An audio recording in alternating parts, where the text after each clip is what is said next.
What is up, everybody? We're back here with another live commentary for the League of Extraordinary Gentlemen. So this should be a fun one. I think Cole and I hate this movie about the same amount, so Mm. this should be I a haven't fun seen it in watch. so many years. The only time I saw it all the way through was the theater. So that's like what 2003, something like that. You ever Like seen I've it, seen, Lord? I saw it in the theater as well, and I remember very little to nothing about Yeah. the movie. I forget most of it. Bits and pieces were on TV for a few years that I might have seen, but no, I haven't actually. And it is an awful movie, which is why we thought it'd be kind of fun to do. Plus, I mean, it's the movie that basically ended Sean Connery's movie career because apparently he hated the experience so much. I mean, he was getting up there, but still. And also, I think it kind of put the final nail in the coffin of like Alan Moore ever like having any sort of involvement in movies based on his project. Because after that, like even ones that I think are pretty good, like I think V for Vendetta and both Watchmen. I mean, yeah, they can't completely capture how brilliant those comics were, but I thought they were pretty good adaptations. But by that time, his name's nowhere on it. He wants nothing to do with any of that shit. So he was actually involved to a certain degree with this movie, and I think this kind of really ended him wanting to have any more involvement going forward. He's just like, leave me out of it, keep my name off it, do what you want, but fuck off. I don't It's blame weird him. though, because like James Robinson, who was also a good British comic book author, wrote the script. So I have to imagine there was a lot of executive meddling.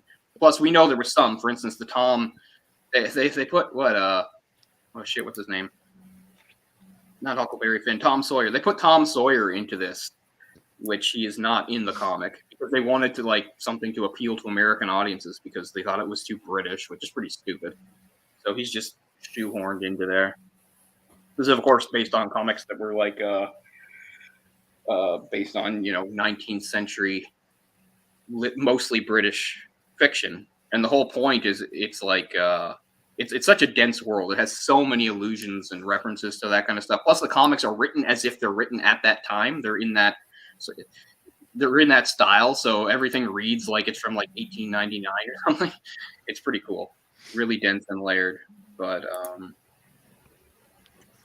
anyway, it's kind of related because I've been doing unboxings lately on my channel.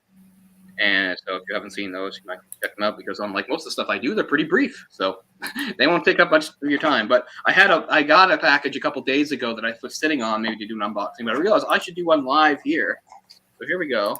Cool. This is exciting. This is the first actual box too. All my other unboxings weren't real boxes. So I don't know where to tackle this from. We just saw your address. I know. Everybody send me Train. send me Dox anything him. you Dox want. him. Ducks. Actually, I blacked out parts of the address because I'm Oh, did you? smart like that. Take a Smash. good look, suckers. Take a look. Now, anyway, where does this go? That's off. Oh, I gotta go right up the middle, do I? You blacked it out. And that's Jet Silver Avenger on YouTube, by the way. Jet Silver Ravenger, as I like to call him. Ravager. Damn scissors. Another good commentary to do would be Nothing But Trouble. You guys are familiar with that one? I got the Blu-ray a few months ago. The comedy from the early 90s. Yeah, that was a disaster, too. Yeah, John Candy, Dan Aykroyd. Right, so what we have Demi here Moore. Uh-oh. is Century, Screen. which is volume 3 of the League of Extraordinary Gentlemen, Oh, nice. which I put off getting for many years because at the time I didn't understand anything about the rights. See, look at the back here. Top Shelf and Knockabout, okay? Because originally, when the series, the first 2 volumes were coming out, they were under a different imprint. It was, what were they doing? Shit. Oh, they were doing an imprint that was part of Wildstorm at the time in the early 90s. And during the run, DC, as a lot of people who know comics, know that DC bought Wildstorm. So technically, DC owned everything.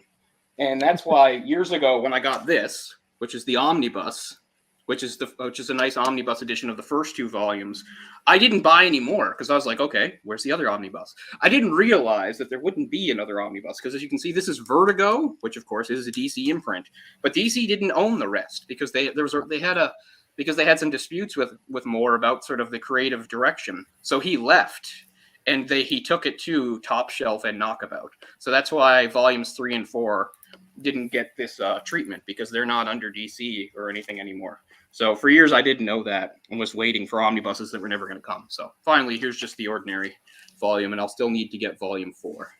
But it's cool to finally have that. With, of course, artist Kevin O'Neill. I shouldn't just say it's all Alan Moore. Of course, Kevin O'Neill's integral to this, and his art is very nice. So it's nice to finally have this. But yeah, for years, I didn't know. I was just like waiting for another omnibus that was never going to come, because I didn't know about the situation with the rights at the time. So anyway, needless to say, the movie is not a very good representation of the comic at all, but oh well. So I still need volume 4. Which really does a crazy time jump, even parts of like 2009. Plus, it took him a long time. Like the first volume was like early 90s. He didn't actually finish the end of the 4th volume until 2019.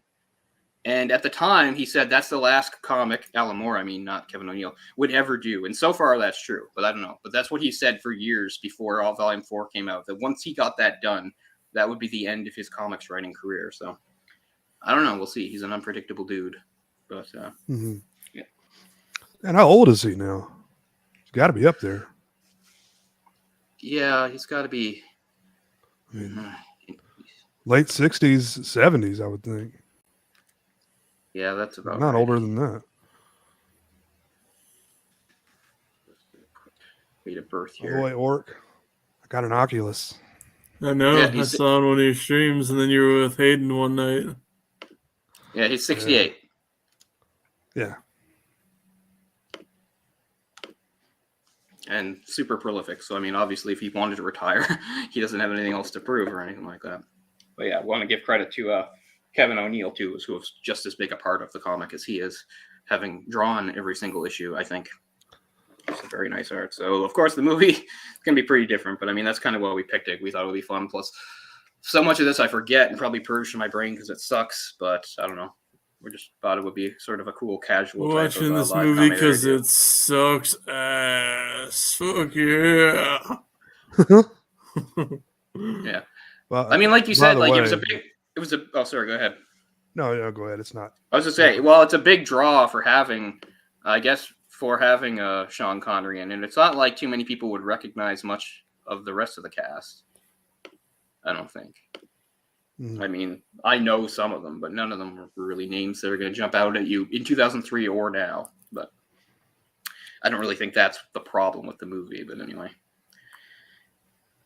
Yeah, 3 days ago they said I was crazy for betting on the Knicks. Well, guess what, sucker? I won $55,000 off that fucking game, so suck my asshole. Wow, that's a serious bet.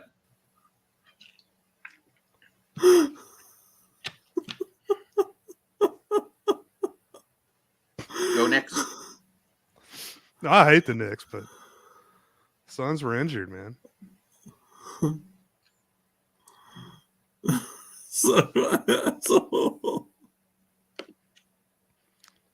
Good things do happen to good people. Was that a Pepsi I saw, Cole? Yeah, ever since Christmas, I've been sort of backsliding a little bit. I gotta wean myself out. Goals back on the wagon. I've been mainly on water for the past 9 days since I had one of my wisdom teeth out. How's that working out? This is what you get now instead of like bubble wrap. You get like plastic with air in it. I don't know what you call that. Large bubbles. This is called, officially it says Airspace Polyair. Or maybe that's just the name. You're experts in protective packaging solutions. Bezos bubbles. Yeah. So big thanks to the robots at Amazon for sending my package so They're promptly people and they make $15 an and hour. not breaking it. I don't believe that. I think they've all been replaced. No, they haven't. Well, I know, all the and his decision, name's Bob. all the decision makers are the robots. The people are the drones, and the robots run the show. We're moving ever closer to it. Ooh, Pepsi. I know. How does it taste? Same as I remember. It's gonna make me relapse. Yeah. Anyway, maybe people are getting closer to ready now. For me on Disney Plus, I'm at 3 seconds because that's when the 20th Century Fox logo comes in. So if that's And this about where this everybody is is. on HBO Max for us in the U.S. I don't think it's on Disney Plus here. You know, you guys don't seem to get the same sort of what's the word, like R-rated stuff on Disney Plus. I don't think this movie's rated R, but It's because we have Hulu, and that's where they Right. put all of it. yeah, because you have Hulu. See, for us, for Canada and other countries, Disney Plus has a section called Star, and it puts all the stuff there, like the R-rated stuff. I know they've said they're going to do that. I don't think they've done it yet though. All the porn, fucking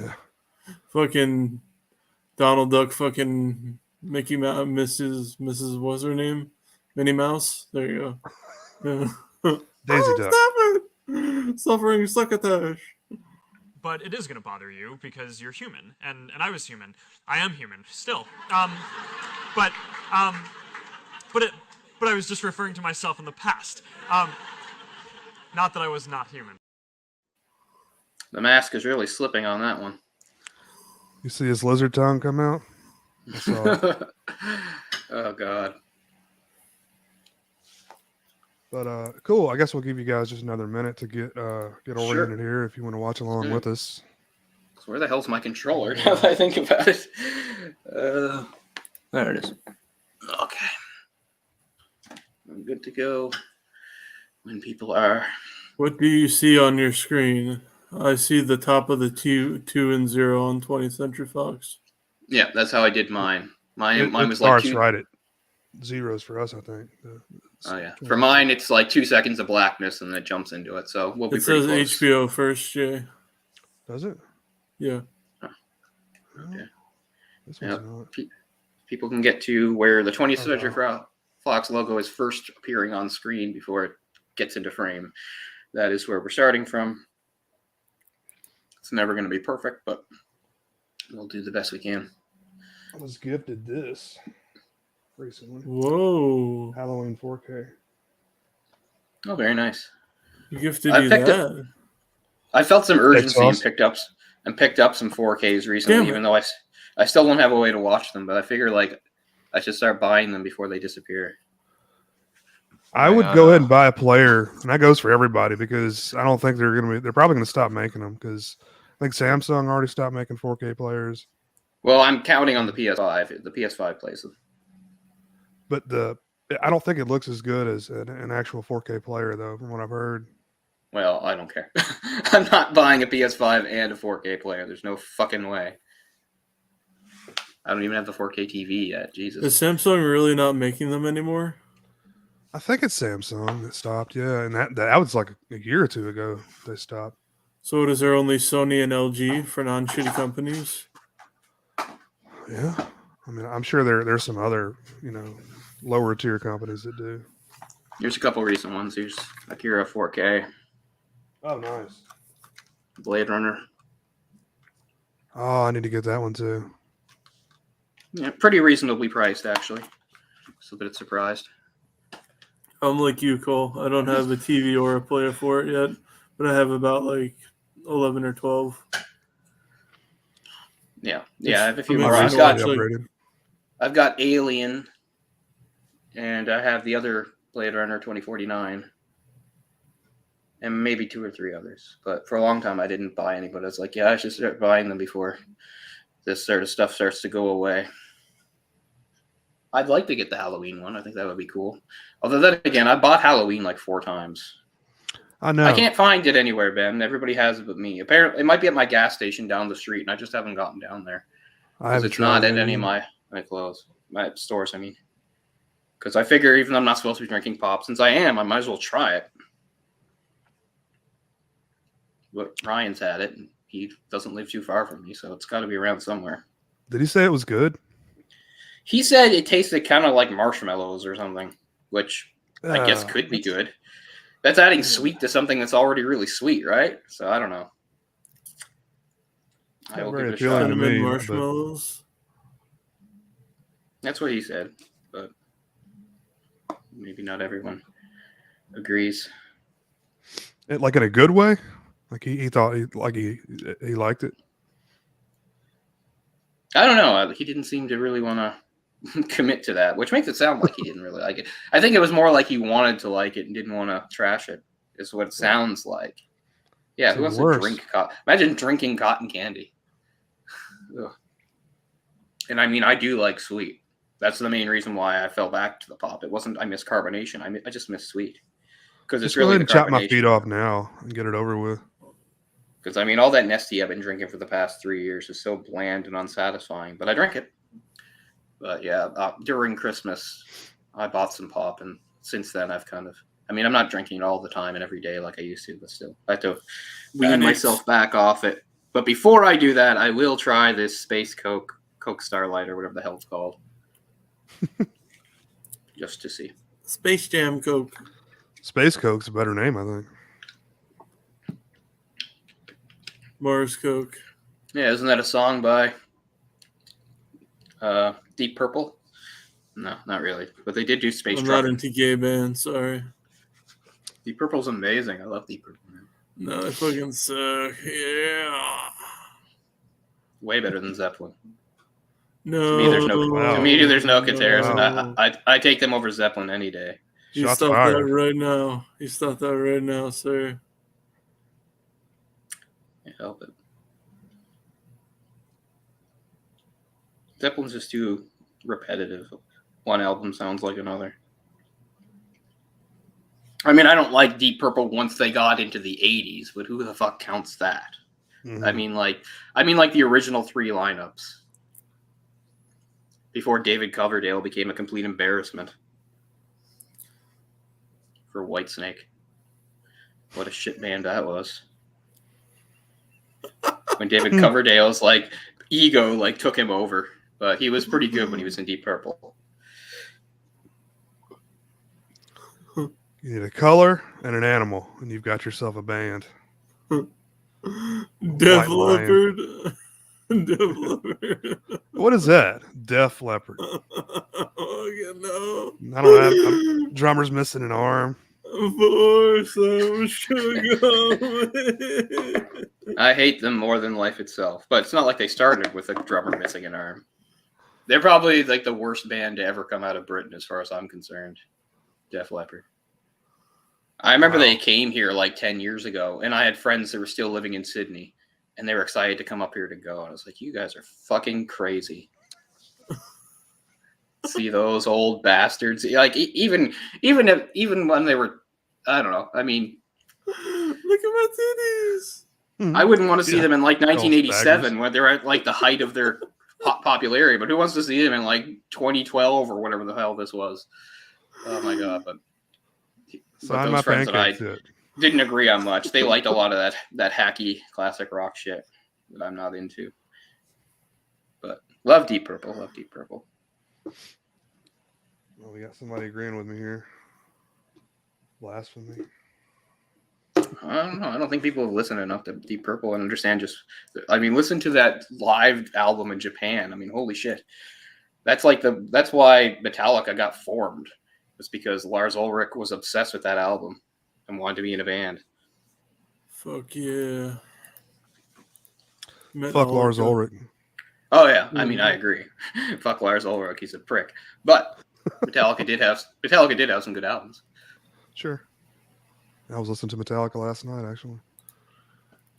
I kind of hate listening to them. I'm like, God damn it, this is so good. But I hate them. That's funny. I can never like them too much. I'm not really a fan of James Hetfield's vocal. Yeah. But I mean, it is what it Their is. older stuff. Their older stuff is really good to me. Probably Master of Puppets is probably the last album of theirs I really like. Kill them all. Yeah. Fuck yeah. There's a whole section of the fandom that's like you. It's Mhm. first 4 albums, then they can go to hell. I don't know. I mean, I listened when Load and Reload came out. I bought and listened to those albums, and I liked them, for what it was worth. But it's a totally different sound. It's like Like I said, they were trying something different, and I can't. It's hard to fault a band for saying we don't want to do the same thing over and over again, even if there's There's one thing you're a lot better at. I mean, I don't know. I think we call that a selling out, right? I mean, if it's a more commercial sound, I suppose. Not all bands do that. Some bands change their sound to a less commercial sound, like something like, look at fucking Radiohead. They went from like an alternative rock band to completely incomprehensible noise and got all like this acclaim and praise for it. I mean, I like the Kid A album, but I think that taught them the wrong lessons and they went out of their minds with it. And then you'd have like, what's his name? I can't remember names anymore, but him saying in interviews like how he always like he took it a step further because whenever bands are interviewed and somebody says you're punk or you're alternative, you're this, like they're like, we don't like labels, man, we don't consider us a blah. He took it a step further by saying he never considered them a rock band in the first place, and he didn't like being labeled that way. Like, fuck off, Tom. Good creep, man. I love that song, And but it's a pretty heavy song though, Yeah, and they hate that song.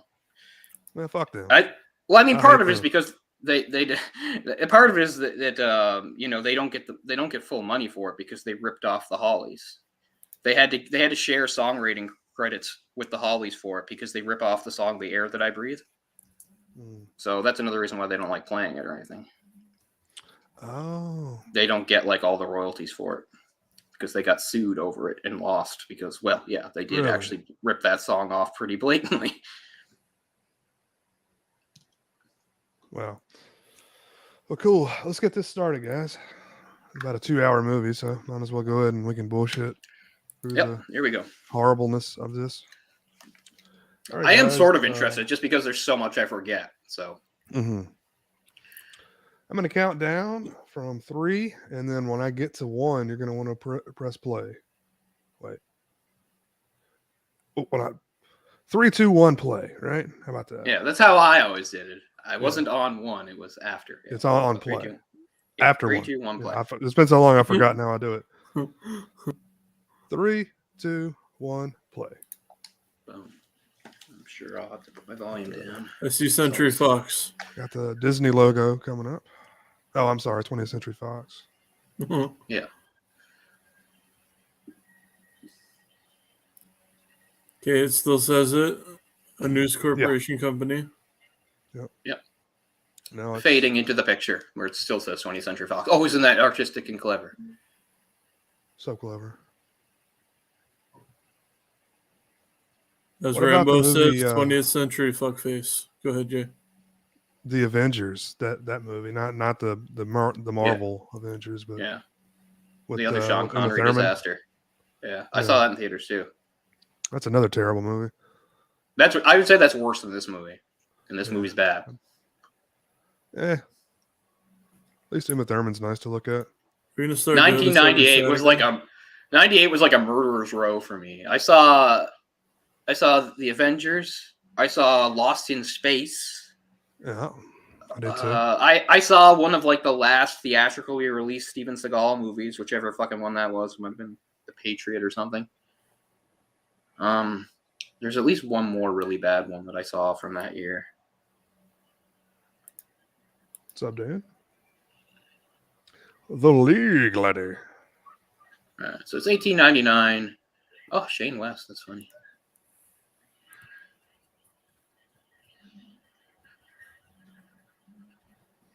No one has ever seen a vehicle like this.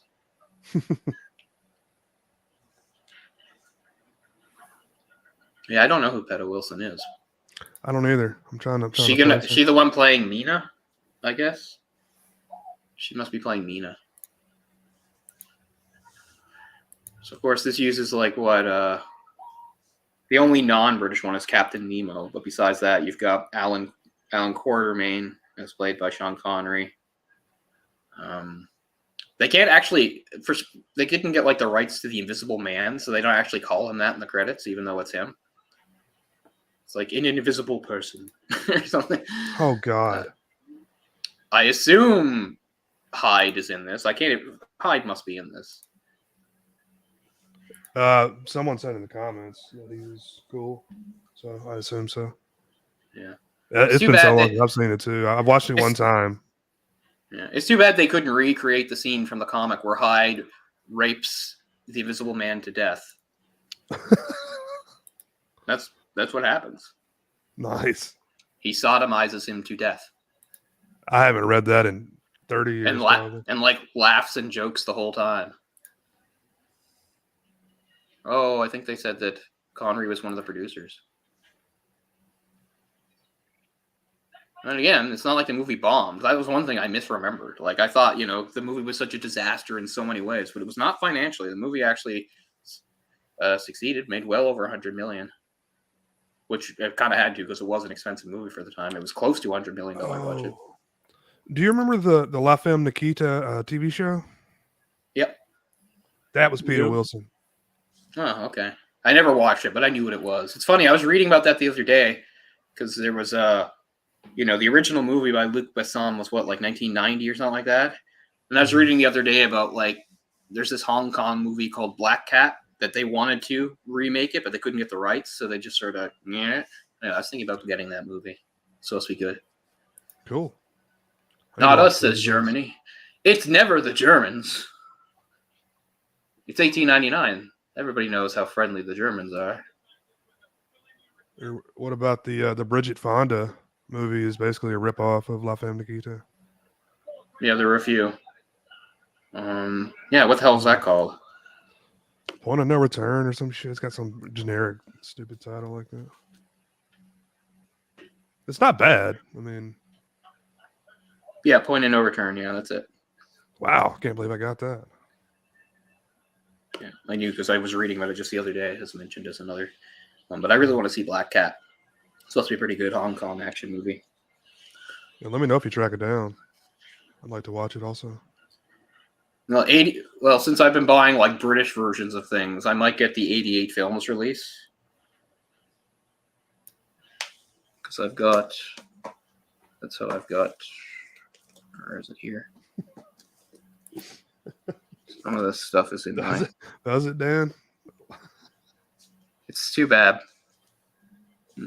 Thought it was within reach, but apparently not. Because I was going to say, that's how I own one of my Jackie Chan movies. That's how I own Miracles.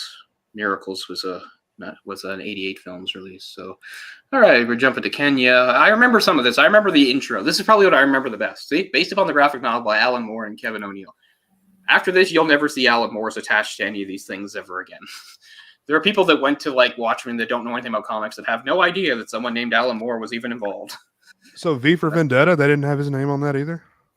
No. Wow.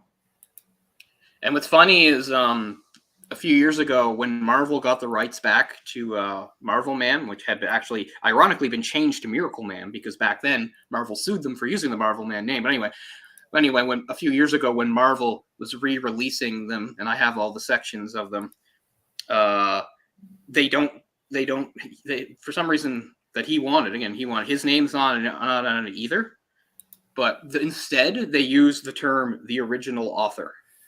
So if you have any of those newer Miracle Man volumes, they all say the original author on them in place of Alan Moore's name. That's what he wanted. Yeah, I think it's actually Tom Sawyer, not Huck Finn. Not that it fucking matters, but yeah, because the producers are like, we need an American for the American audiences to root for. Like, people like Sean Connery, don't they? Apparently not. This is like the only scene I remember well. This thing that happens. They're at some little stupid adventurer club here in Kenya.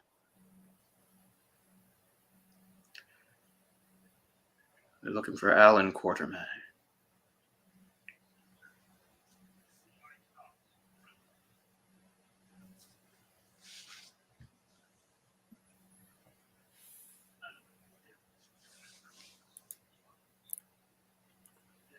Yeah, so obviously this is not Quartermain.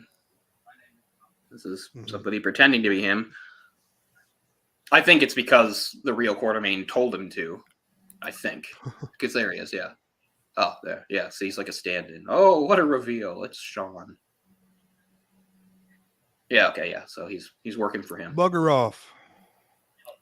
Toddling. There's also a great scene between Quartermain, who looks much older, uglier, more decrepit than Connery does in this film, having sex with Mina. It's so awful. but she's like obsessed with him. And he literally can't do anything except lie there. It's pretty funny. The guy hadn't had sex in like 30 some years, and he's like, "Oh my God."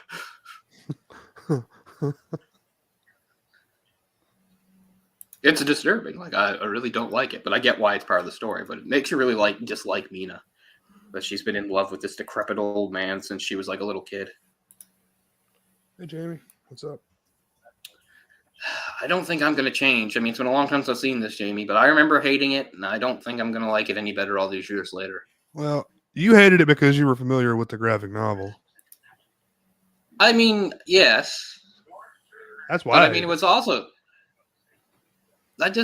it's not just that, though. I just remember not liking the look or anything. Like, it's part of that whole early, mid-2000s where everything looks sapped of color that I don't like.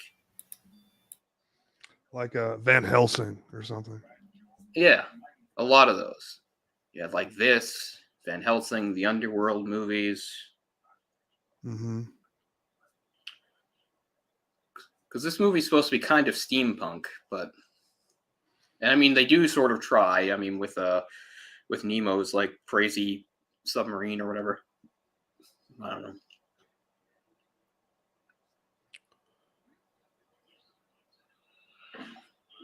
Nigel.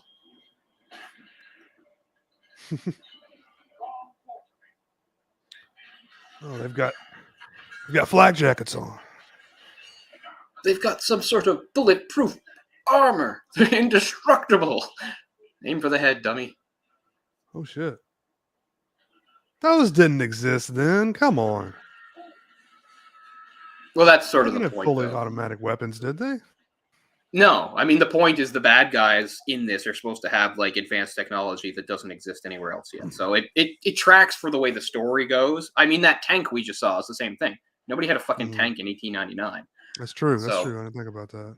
Yeah, so it is part of the story that the people working for the bad guy have like technology that shouldn't have been around at this time. Tanks didn't exist until after World War One, right? No, they existed during World War One. Did they? Well, that's why they were created, right? To combat trench warfare. Yeah, I mean, that was the first war that used them. Okay. Like, you had some wars at the end of the 19th century that used things like some like kinds of machine guns and stuff like that. But the first truly mechanized war was World War One, because you had the Russo-Japanese War. That was 1905, so that had some stuff in it too. But the first truly mechanized war was World War One, because that was obviously the first. It was the first war to use aircraft and the first war to use submarines. I wouldn't want to be I wouldn't want to be in the most advanced sub in the world now. Imagine being in a sub in like 1916. No doubt. You're just like in a death box.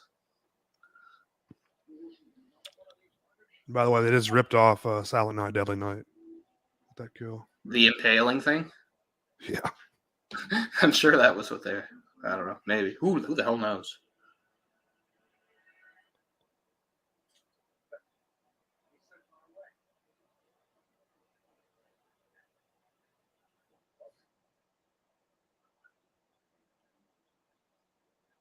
You can't make that shot. It's impossible. Oh my god.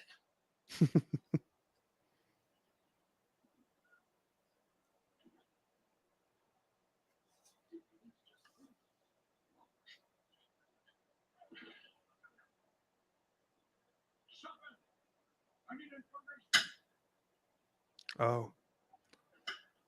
A little Just took a cyanide pill. suicide pill. He's not foaming at the mouth though, which is too bad. They usually show that. Cyanide? Is that right? Yeah. Okay. Usually I mean, I don't know how it really actually works, but in a lot of movies when they take cyanide pills, they foam at the mouth when they die. It's not that quick. Come on. Probably. No, I'd assume not. I wouldn't think anything would be that quick. Yeah, but they're using the same angle that they would use in those like Sherlock Holmes movies that Robert Downey Jr. was in. It's like, ooh, things are happening. There might be a big war soon. We can feel it, which is true. It's not like World War I came out of nowhere. People like did predict it like about 15 years beforehand, or at least some version of it. Obviously, not exactly as a canon, nobody can, but because Europe was just basically this like tinderbox of like fragile alliances that it only took a few, a nudge to make it all go out, and that's why. Even though it probably would have happened anyway, people will say, the assassination of Archduke Ferdinand was what kicked things off. They're right, it was. Honestly, if that didn't happen, it still would have happened in some other way. But it is a good illustration of the point that it didn't take much. Because you have all these countries that have these alliances with each other that are all contingent upon this. Like, if you invade him, then we have to help them and all this stuff. Right. In a way, it was, I don't know, I'm not going to get into it, but nowadays, I mean, things are complicated by nuclear-armed nations.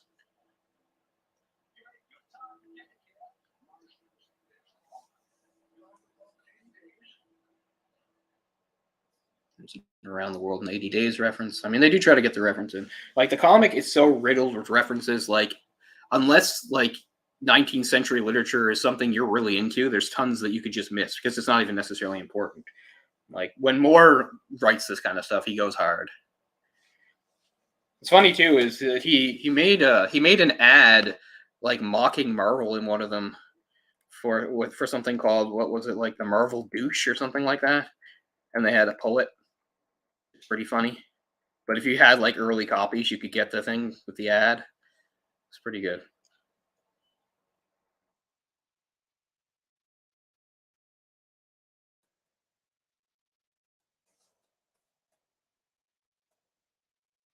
Of course, Sherlock Holmes will be part of this. They're going to use Mycroft.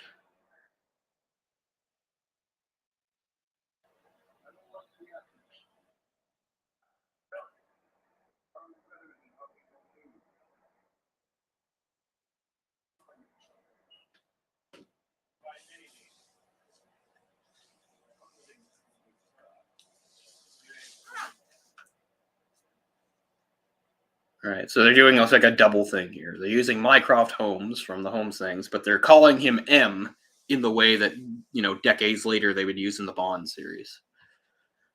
It's like Mycroft was the original M.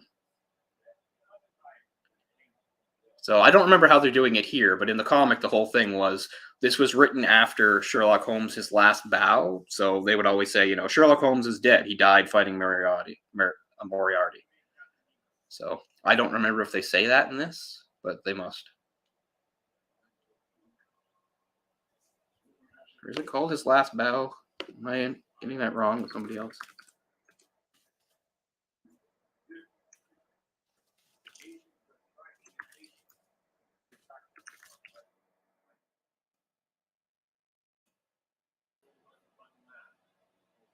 Yeah, no, it is his last bow.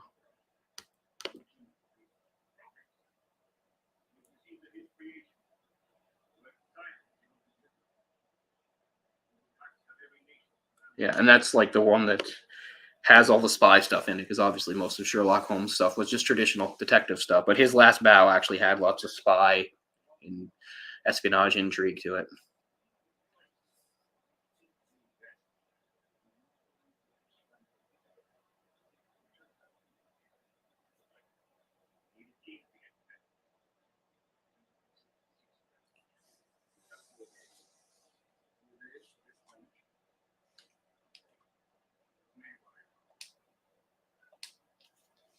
So we're at about coming up on 17 minutes in a few seconds here.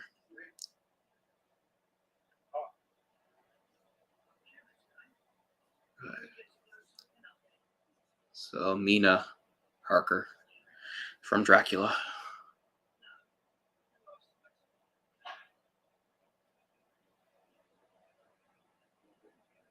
Nice ceiling, good molding. I know Nemo got some spin-off comics not written by Moore too.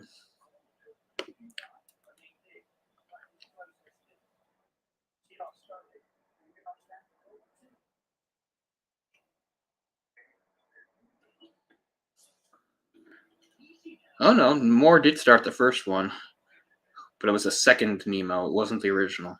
Okay. And then there's the Black Dossier, which is kind of like an interquel. You don't need it, but it helps fill in some gaps and give you extra information about some of the stuff, I think, between Volume 3 and 4. Right, so in the comic, the Invisible Man's like kind of just as terrible as you might expect somebody in that position to be. When they find him, he's been like hanging around this all-girls school so he can like keep raping them, which is why eventually Hyde decides to kill him that way. They do a couple missions with him, but they all hate him, and then eventually Hyde just kills him quite horribly and brutally. So sorry about all the spoilers for the comic, I guess, but the comic's been out longer than this movie.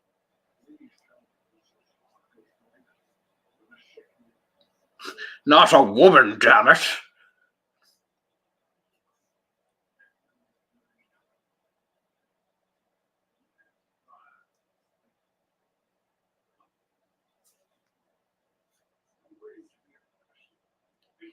Ugh. That's the only. Do you remember that line now? That was like in all the trailers. Sean Connery going, "I'm waiting to be impressed." Some of it's coming back.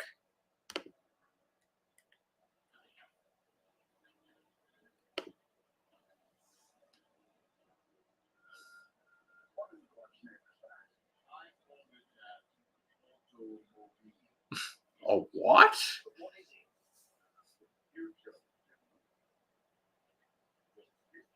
Yeah, and on their side, Nemo's the one with the advanced tech.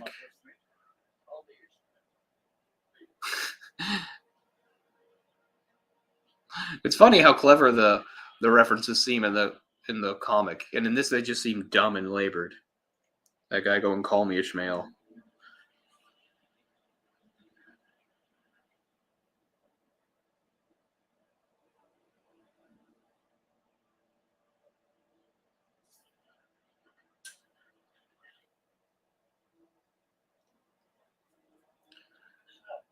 It's one of the only impressions I can do decently. Oh, I didn't realize I was muted the whole time. I didn't do it. I You was, did it. I was talking shit about that the "Call Me Ishmael" line as well. Oh yeah. Oh no, sorry, I didn't. Yeah, you were muted.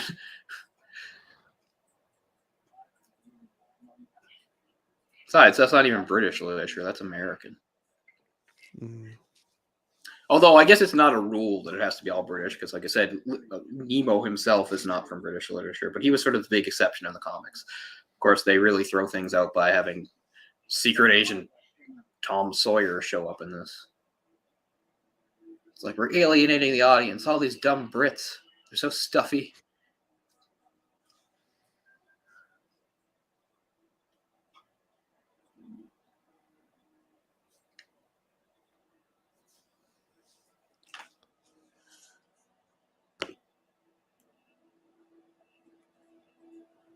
An automobile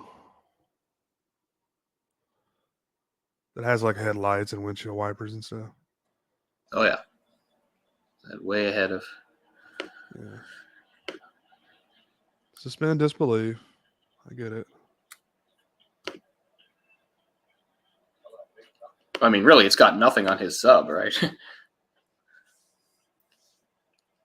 I don't think umbrellas were invented yet either. I don't know. I'm not sure when umbrellas came in. I mean, this is 1899. I really don't know.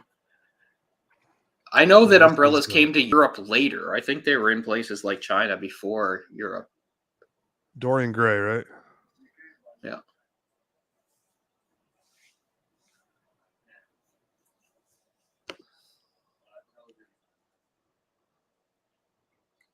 Invisible Person just looks like Uncle Fester or something now.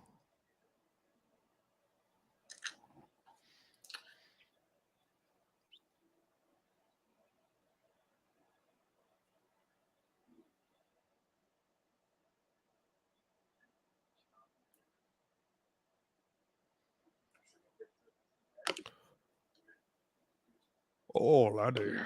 I didn't realize you were homosexual. In the first arc of the comic, of course, the mysterious doctor they fight turns out to be Fu Manchu. It's pretty obvious why they couldn't use him for a movie. was it too racist? Yeah, Fu Manchu was canceled decades ago. Hmm. That's not part of any sort of current wave of canceling. That was a long, long time ago.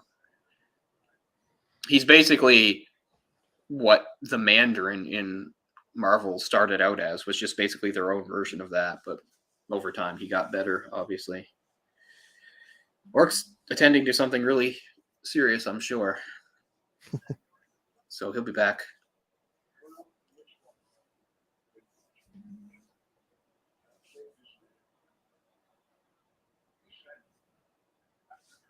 Yeah, I was gonna say umbrellas are a pretty primitive concept. I knew they had to have been around in one form. The or modern another for a long umbrella. time. I Yeah. mean, Yeah, I know. The ones that you could, bring, retract or whatever. I don't know. I want to think by 1899 they had them.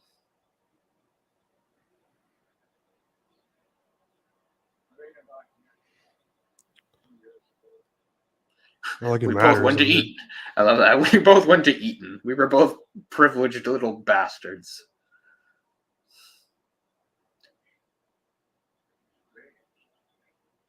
Yeah, we get it. He's actually older than you. People are like, what?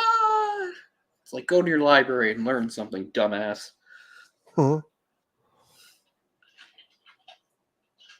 Or, Google it. Place is not very secure. Oh no. Oh, the big bad reveals himself. Yeah.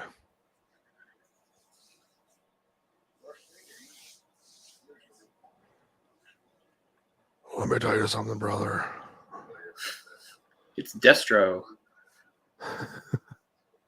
I think the funniest thing about Destro is, like, when you watch the cartoon or play with the toys, it wasn't until they, made him in the live action movie a few years ago that people remembered that Destro was a Scottish lord. It just seems wrong. Everything about Destro does not seem Scottish to me. Yeah. Then they have him, talking like Sean Connery. It's like, shit, Destro's a Scottish lord. It's so fucking weird. That's not Destro. That's whoever the fuck they made up for this movie.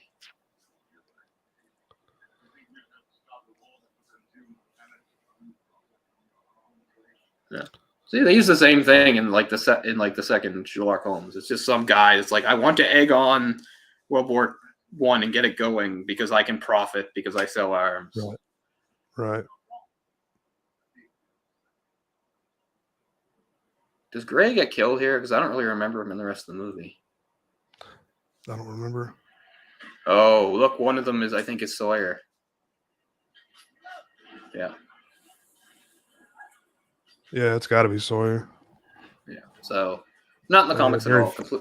Completely invented for this movie. Well, not invented. You know what I mean. He had very feminine eyes. I'll give him that.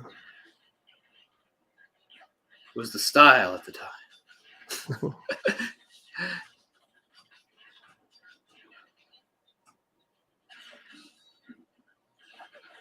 I mean, this isn't bad action. It's okay. Yeah. I've seen much worse and clumsier. Sure. You might as well throw a yeehaw in there, Tom. Let us know you're real American.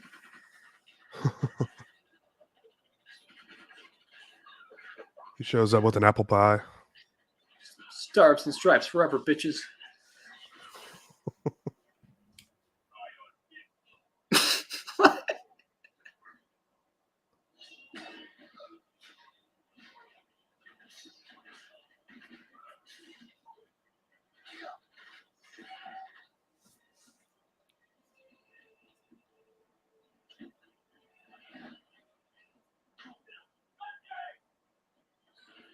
Called him They're James. really just throwing haymakers, aren't they? A few kicks thrown in, but yeah.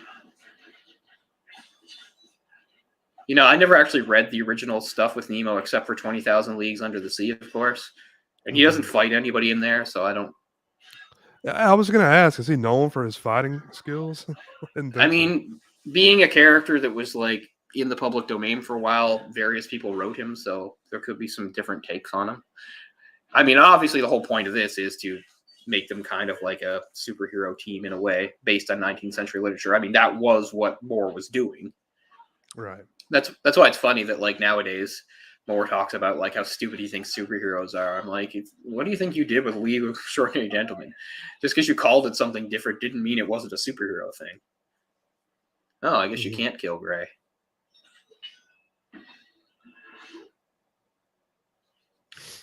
Oh wow. See, that's not part of the story. Like Gray ages. It's complicated.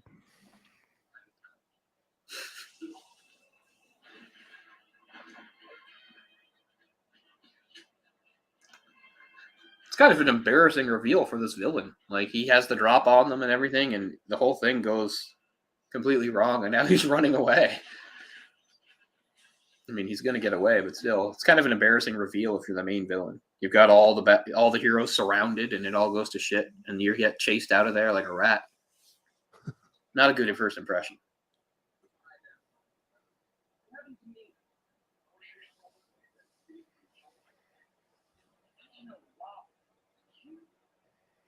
Yeah. I actually probably like her better in this in the comic, because in the comic, like, her like infatuation with him makes me want to vomit. She's like, ever since I was a little girl, I loved you. He's like, even when you were a little girl, I was an old bastard. She's like, I don't care. Like,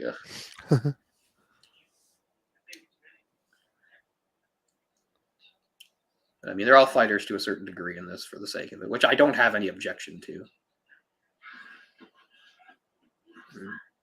She's a vampire.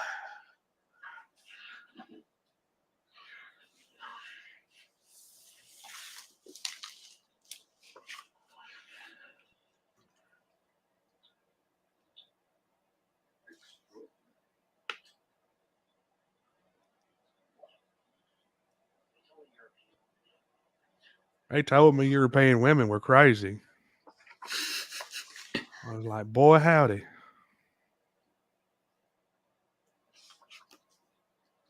At least he's more age appropriate.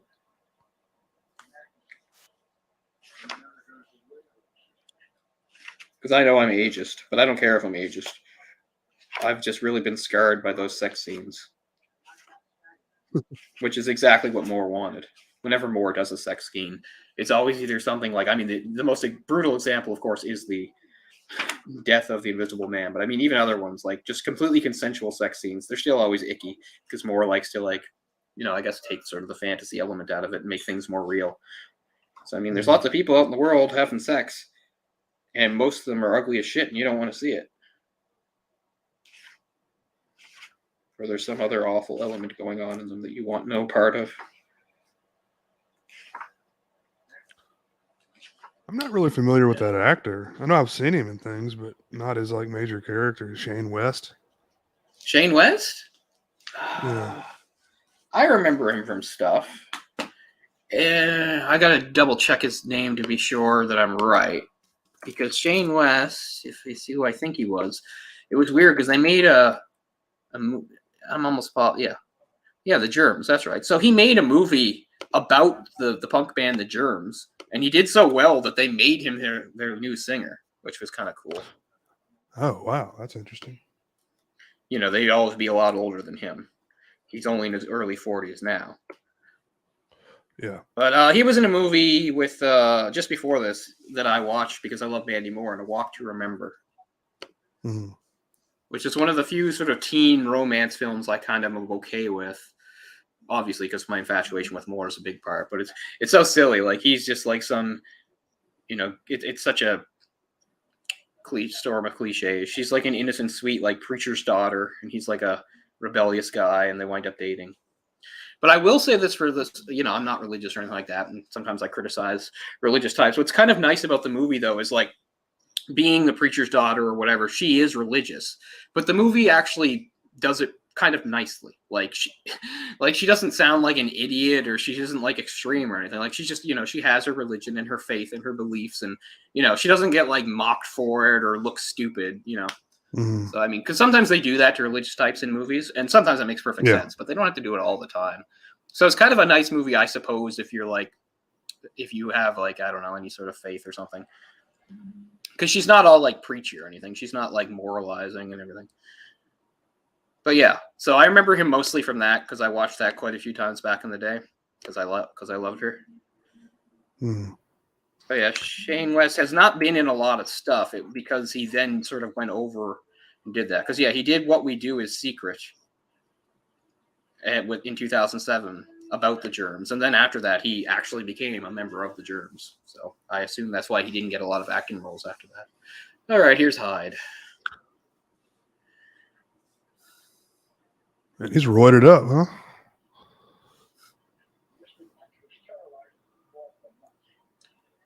And there, Still has a top hat on, though. Yeah, so they're mixing stuff up here. See, they talk about the Rue Morgue, so that's the Poe story, the murders in the Rue Morgue. Right. So they're mixing and matching, which is, again, I don't have a problem with it because that is what Moore really did. Because in Moore's thing, like pretty much anything that existed, like was fair game. Like pretty much all stories were real. If there were any fictional characters, they were in that world. How was he able to get around copyright? Just a lot of them were public domain by that point. Yeah. Very few things keep it, and that's one of the things that's annoying about Disney, because Disney keeps trying to extend copyright on things because they want to own everything. Yeah. Because I can't remember how but it used to be like, I always thought like copyright should work like, I don't know, once the author's dead, let it go. Is sort of how I thought. Really? You don't think the That's family should profit off that? No. Hmm.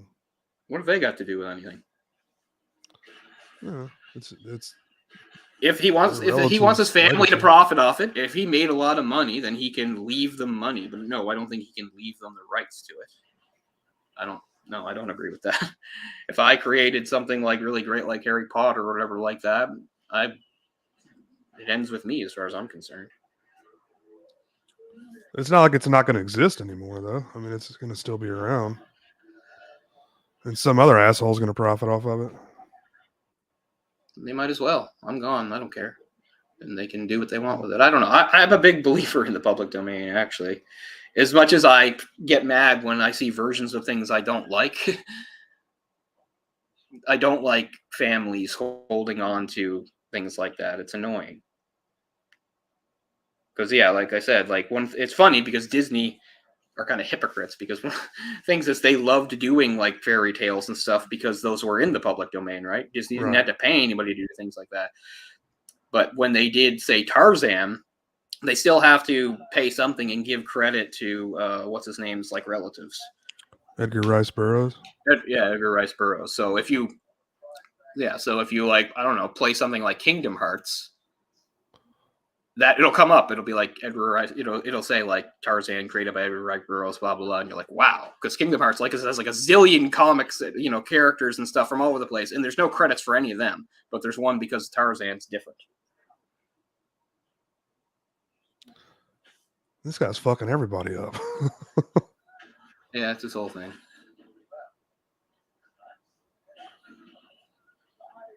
And his head's like in the middle of his body. That's crazy looking. It is pretty close to the way he looks in here. Let's see if I get a good shot of him. Yeah, they do show that he's fairly disproportionate. I don't remember. I never owned them. A friend of mine had all the Alan Moore stuff. That's why I read it all. The Watchmen and the League. Here he is as well, biting somebody. Oh yeah, that is pretty close. It's very bestial.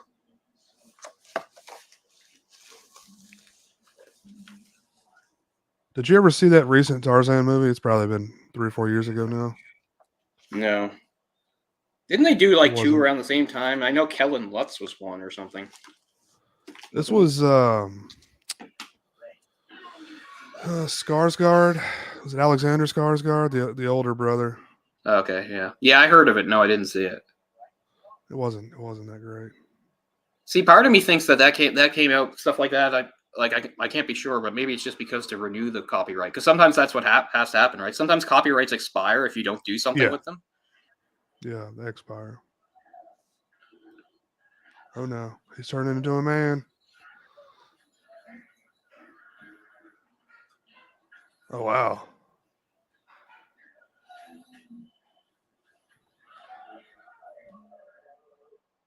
Yeah, the effects aren't bad.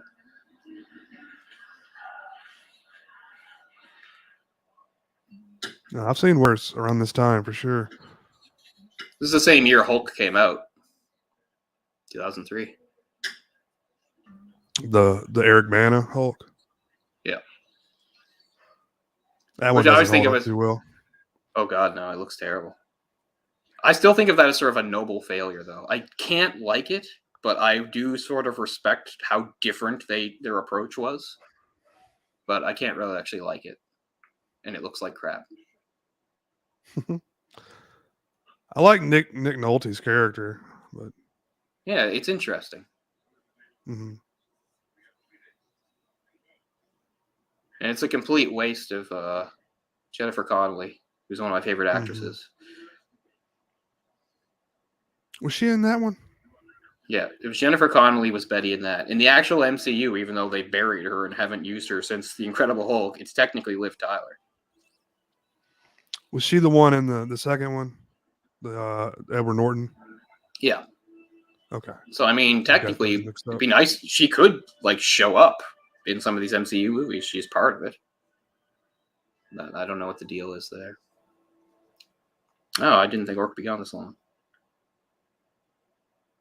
Yeah, that's like when they did The Color Out of Space a couple years ago with Nick Cage. Mhm.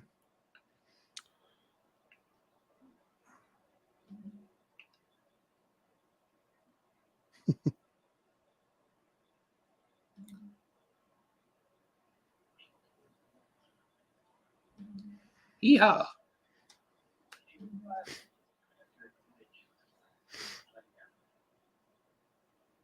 I mean, he does feel really out of place. And I know that part of that is just because I, read the comic that he does not appear with in any way, shape, or form. But I don't know. Do they have a love interest at all? That's what they're trying to do here, I guess. That's But kind of what I she figured. basically rebuffs him. Because otherwise, there wouldn't be anyone for her to have a love interest with. I mean, Connery, No. I guess. It is supposed to be Connery. I'm kind of glad it's not. Nobody wants to see that. That would be kind of creepy. Yeah. But that's how it goes. Like I said, it's one of the worst sex scenes I've ever seen in a comic. But I mean, it's not like that's what they weren't going for. I don't know if I get in trouble if I showed any of it or not. I mean, it's just a comic. And unlike, say, something like Lost Girls, it doesn't actually show anything. It'd be like softcore. I don't even remember about where it occurs, though, so I can't really find it.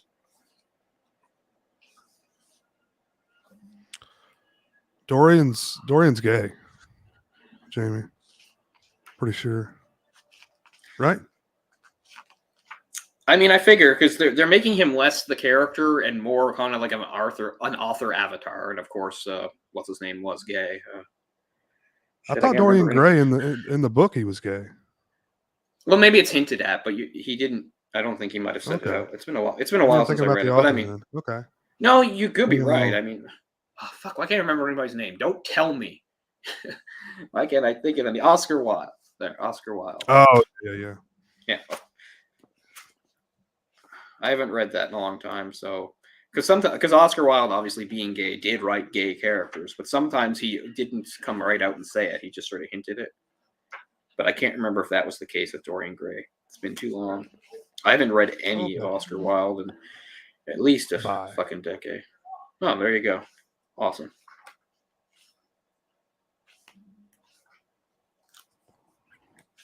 Yeah, I don't remember where the hell the sex scene occurs. Maybe it's a lot earlier than I thought. It's pretty funny because she like nearly kills him because he's just so old and decrepit.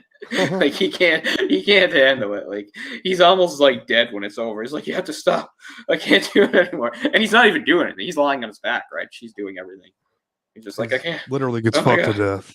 Yeah.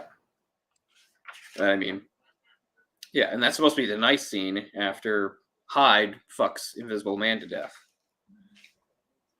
It's definitely one of the most disturbing scenes you'll see in a comic ever. Made all the... Oh, here it is. I can show a panel of it. You won't like it. But here's a panel. Let me bring it up. Yeah. Come on. There you go. Oh, wow. Get some. Go there. See there in the bottom left. This is a later scene. There's a scene where she's like, I'll have to do all the work. It's also sort of hinted, like, I think that he's like so old fashioned that like he's never even seen a woman do that before. He's like, you on top? Like, what the hell? That's not missionary. This is some kind of witchcraft. Yeah. Reverse cowgirl. Yeah. It's like, I know. Let me teach you the ways of love. Reverse cowgirl. Let's do the Kama Sutra. Nemo'd know all about it. Nemo be like, you fucking prudes. Yeah. Because I mean, of course, Victorian England, which this still was notoriously prudish. Not that people weren't getting fucked. And I guess that was the type of thing that Wilde liked to point out that he got in trouble for. You're not supposed to talk about that kind of stuff, especially not gay stuff, which literally landed him in prison.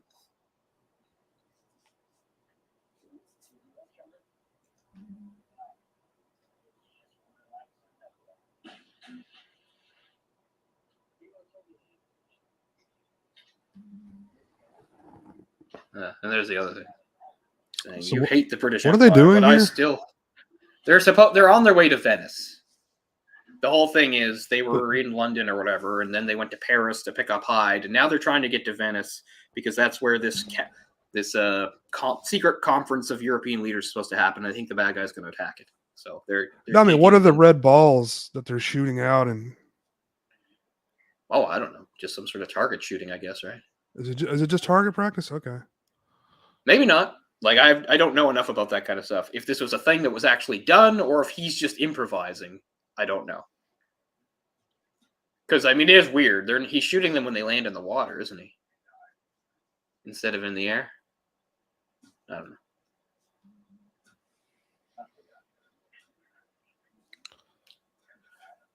Oh, you're the man now, dog. I actually like that movie. Yeah, I do too.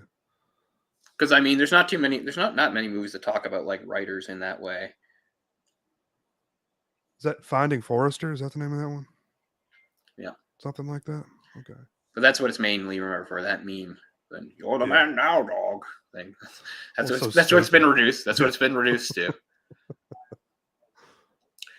Well, it's a good movie. I mean, I like stuff about, again, writers and things like that. And I also, it does point out, obviously, the blatant racism somebody like him in his position would deal with. Right. They're like, you don't read books, play basketball, you know. Some really snobby racist shit. Are people talking about Texas Chainsaw Massacre? Where'd that come from? Yeah, I don't know. I watched the new on one Netflix. because it was I watched the new one dutifully. I mean, I guess it seems good in comparison to how bad like the last bunch were. I wouldn't say it's good, but it's not nearly as bad as those. So I've never been a big fan of the series at all. I think the first one's very good, and then I don't really care. I really am dying to see the third one because it's the only one I haven't seen, and I can't find it anywhere. Leatherface? I literally watched the second one, which I've seen before last night, and it's amazing for not a very long movie how long scenes in that movie drag. I couldn't fucking believe it.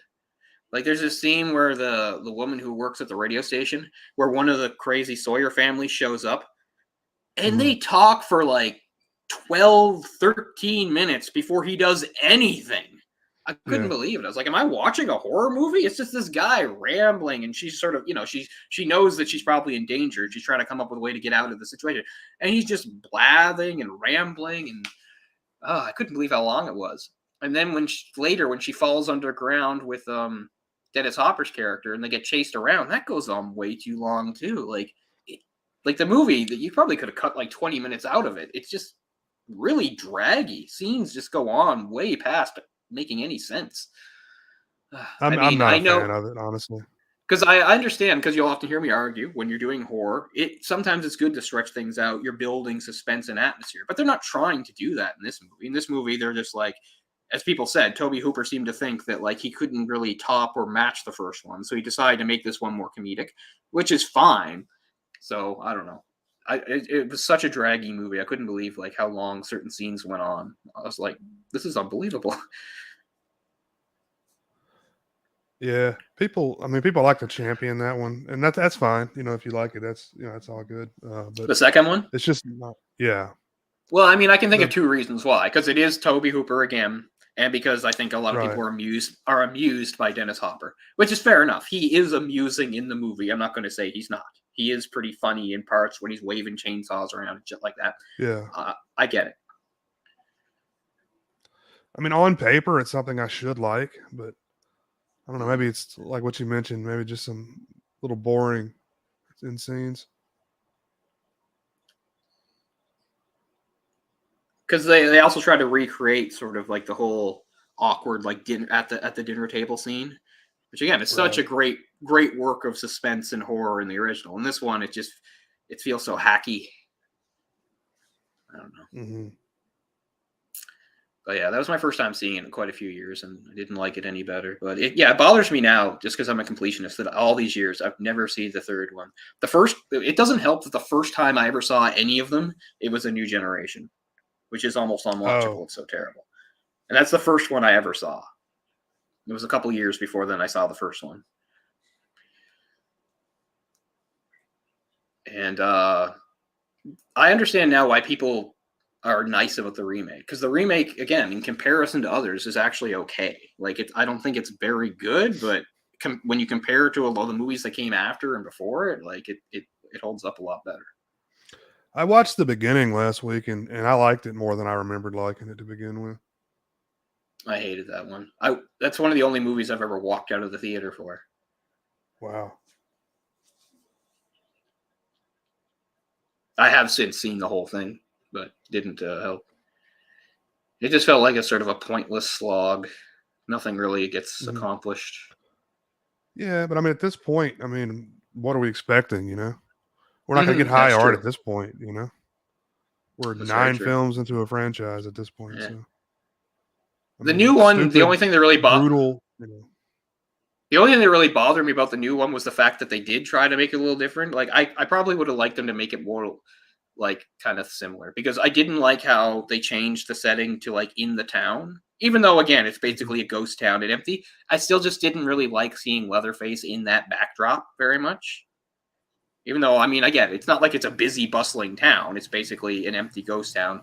And I think they just went so overboard with him slaughtering a bunch of people on the bus. That's what I liked about it, though. No, it's too much for me. You've heard me make this complaint before. I don't like slashers where like big groups of people get killed. It takes me out of it completely. I like isolation and, you know, being cut off from people and things like that. I don't want a killer just wading through a crowd killing. But again, if they did that, they would say, oh, they're just going, you know, like the other movies. You know, they're not doing anything different. I know. Like I said, it's actually the differences that I didn't like. And so, I mean, I thought it was fine. It was fine, and, you know, some of the characters were okay. But yeah. Wow, they're still on the boat here. Did you watch the new Chainsaw yet, Art? Yeah, I watched it when it dropped at the 3 a.m. Did you like it? Yeah, I liked it. I liked things about it. I was in the middle. I gave it like 3 out of 5 stars. That's probably about what I would give it. Yeah, I give it maybe 2.5 out of 5. Yeah, I mean, I gave it 2.5. Believe me, I don't think it's anything great. I just it's what I wanted to see, you know. Yeah, nothing about it really pissed me off except for the bus thing. Whereas, like all those other movies, there's always things in it that bother me or piss me off or I think is stupid. Like, I didn't think anything was too stupid. My favorite part of the movie is the bus scene. I just can't get into killers wading through big crowds. It's like they did it in Freddy vs. Jason, where Jason like attacks the rave in the cornfield. Like, I hate shit like that. I just like how they were all, you know, they had their cameras out. Like, you're gonna get canceled, bro. Do anything and you're canceled. And he just like starts chopping heads off. I love that shit. Like these stupid hipster doofuses. I guess that's the point of the scene, but I don't know. like, I guess that's funny, but like I said, I don't like a big crowd getting killed. It takes me out of it. This guy got a celebrity in the chat tonight. Off the Girl podcast. Podcasts.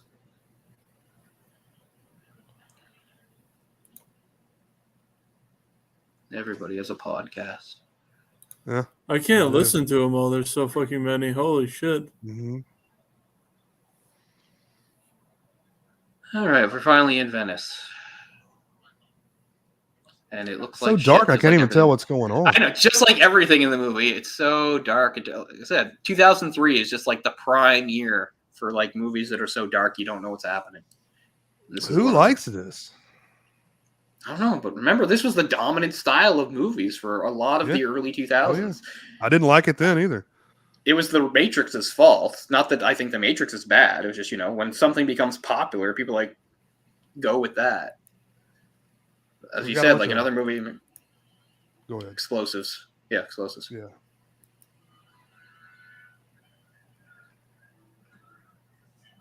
Like, as you said, like another one from there, like the Van Helsing movies, another example of that. Just dark and stupid looking, and of course, really bad CGI. And that's worse than this film, I will say that. It is. It would be funny to do though, because it has one of like the most hilariously bad things I've ever seen in it, and that's the Frankenstein monster.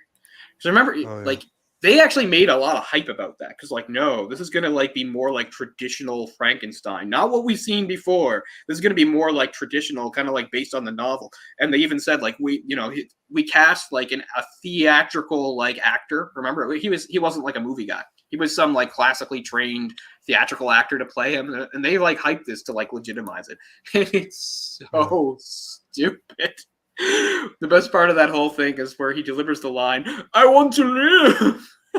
I literally burst out laughing in the theater. I could not believe it. There's very few times where I've actually like lost my shit in the theater, and that was one of them. Yeah. Like when he lit that line, I was like, like that. Like people turned around and looked at me. It was like around the same year when I saw Troy, which I think is a pretty decent movie. But there's a scene in Troy where I think it's Menelaus, or anyway, the king. He's like mocking, he's mocking Achilles, as played by Brad Pitt, and saying like how I can take your slave girl away from here and do whatever I want with her. Ha ha ha! He's like laughing at him because he's the king, and the whole thing is Achilles doesn't like him, but he has to do what he says because he's the king. And Achilles goes, "You sack of wine," and I went, "What?" And then like half the theater heard me and laughed. Like, there was a time in the Batman where I cracked up pretty good at something. I don't remember what it was, but it was just something stupid that they did. I was just so caught off guard by that line. I mean, I get it, ancient Greeks or whatever, but I don't know. He's like, "You sack of wine," like, and he does it, with all that intensity too. He's like, "You sack of wine," And I went, "What?" My voice like cracked. Oh yeah, Tommy's got the car now. Wait, is it a convertible now? Okay. It's anything you want it to be. I'll put that top down on there. It's probably got wings too, for Christ's sake.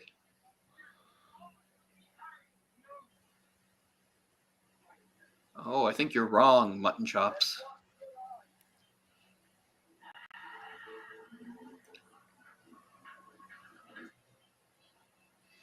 Like, how do they know how to drive a car?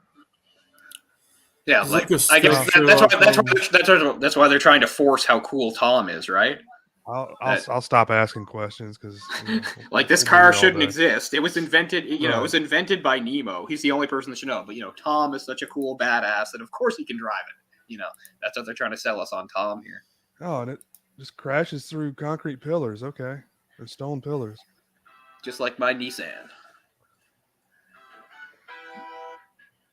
That's Venice. It's not very good craftsmanship.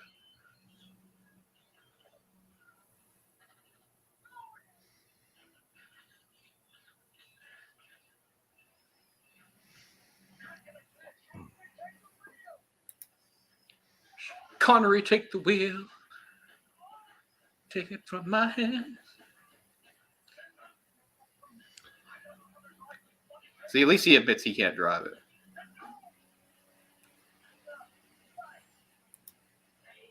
Would people even say drive? I don't know. It's an interesting question. Yeah. They would say like steer or Like, I can't you go with operate the this. horse. Oh, I can't operate this contraption or something. I know there's more movies from that era though. Tons of them. I'm just sort of drawing a blank.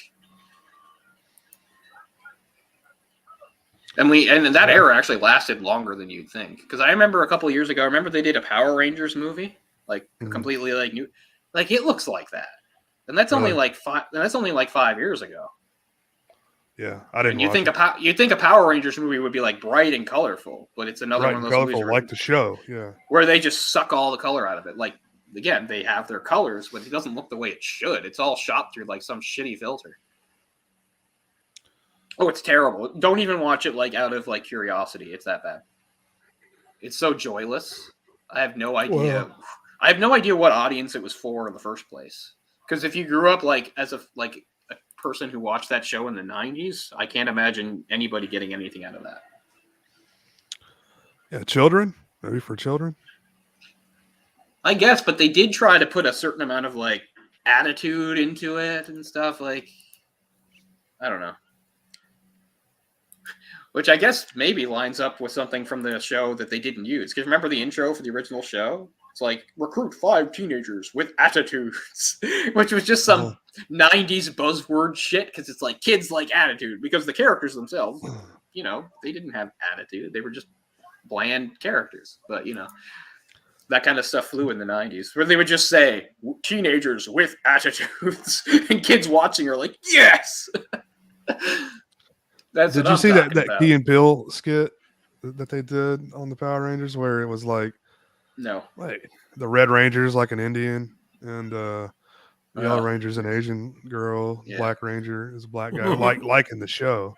I mean, yeah, I mean they're not far off. What's even more insulting about making Trini the Yellow Ranger was that in the original Japanese show, which of course is the footage, like that's a male character. Which is why, if you can remember that show, only Kimberly's outfit looked different. She had sort of like the little mini skirt, but Trini's didn't. Because Trini wasn't even a girl in those scenes. It was a guy. But like, oh, we should have a girl in the show. Yeah, okay. Well, it has to be yellow. Because, you know, she's, I feel so sad. The actress that played Trini died when she was like 27. Car accident? Car accident, yeah. She was so pretty. And the Blue Ranger was gay.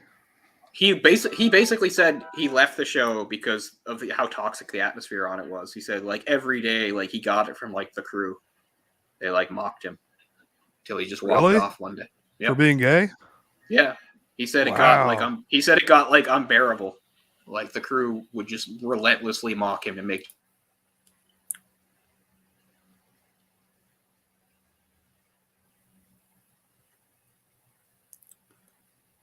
Did he freeze up? Oh, looks like it. There we go. I've lost track of what's going on. Chaos in Venice. Got it. Oh, I don't even remember that. No, yeah, I don't. No, that was just a rumor. It's not true. That was just a big rumor at the time that whatever his name was. The guy that played the most popular Ranger, he was originally Tommy the Green Ranger, and then later the White Ranger and the leader and stuff like that. Right. He actually was a mixed martial artist for a while. So was the Red Ranger. He had a pretty good record. Like he didn't fight like super high level, but he was older by the time he started, right? Like he would have been already in his 30s when he started. So Jason David Frank. One of those like 3 name guys, I think.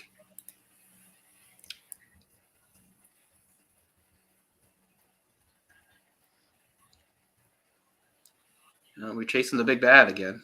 He's not very good at what he does, this big bad. They keep finding him. That's because the League is after him. Is Gray going to betray them? Is that what's going to happen here? I'm gonna blow you until you tell me the truth.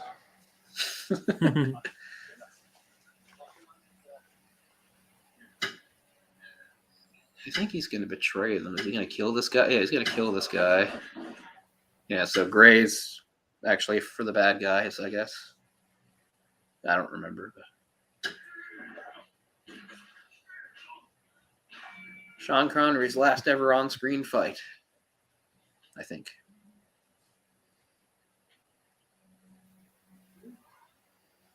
Man, I didn't phase him at all.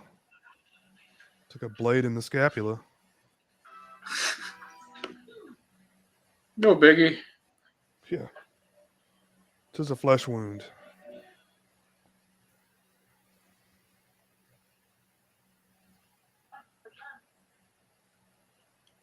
So that was Ishmael, by the way, that Dorian killed. Okay. Not that anybody cares. But that was not Ishmael! Wait, so did Ishmael double cross them or something? No, it's Gray double-crossing them. Oh, Gray, I missed Gray's that. the spy. That's why he killed that guy. That's why he was... Oh, gotcha. Yeah, he's the traitor. But it turns out that there's the big thing, right? M is actually Phantom. M just made him up. He's like a sort of a fictional bad guy. That's the big twist here, is that M, the guy they were all working for, is Phantom. Oh, shit. Which at least sort of what explains like why he's like so inept. Because it's part of it is sort of to not get caught, but yeah. So yeah. So M is Phantom. Ooh, what a twist.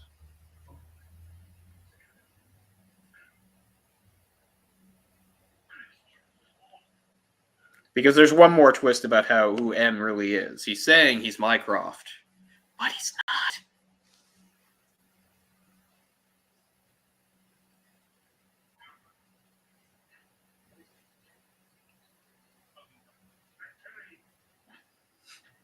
Good one, Nemo.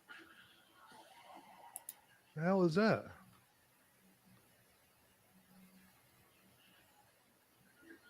Exploration pod.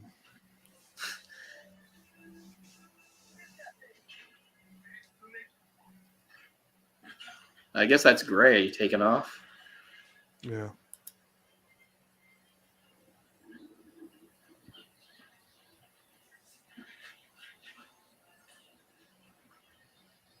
Yeah, How does he know how to drive that? Once again, I have no idea how he could know that. It's like Sorry, Nemo, like the stuff that you're inventing. How come any idiot can drive it? I thought this would be complicated. Well, maybe that's to Nemo's credit. He's such a good inventor. He invents stuff that like doesn't even take any skill to learn. I'm glad you got automatic transmission and power steering on this automobile. Something that won't pop up in real cars for decades and decades. Man, I've only like driven something without power steering like once in my life, and it's unbelievable. Like, oh my god, just having a yank on the wheel the way you do. Like we're so used to the precision of cars. I can drive like this, and I'm just like tap, tap, tap, Yeah, you know. right. Without power steering, you're like, ah! Just to make like the slightest movement. It's crazy. Yeah, I've had my power steering go out, like I had a leak, and it's impossible. Like I was like, I'm gonna fight the fucking thing. Yeah. This is like a year ago. Yeah, this was a big 70s car, so it was already hard to drive because of how fucking big it was. And then there was the no power steering angle too. Oh yeah, you really got to know what you're doing. 70s cars were goddamn death traps. No wonder that's when car accidents deaths are at an all-time high. Like, that's actually come down a lot in the years since. But like 1974, 75, like people were like dying in flaming wrecks like every other day. Mm-hmm. No power steering, no airbags, and probably a lot of the cars were pretty cheaply made too, so they come apart. Well, I mean, seatbelts may have been there, but people didn't wear them. This is the best part about any like sort of movie that does like a steampunk type thing.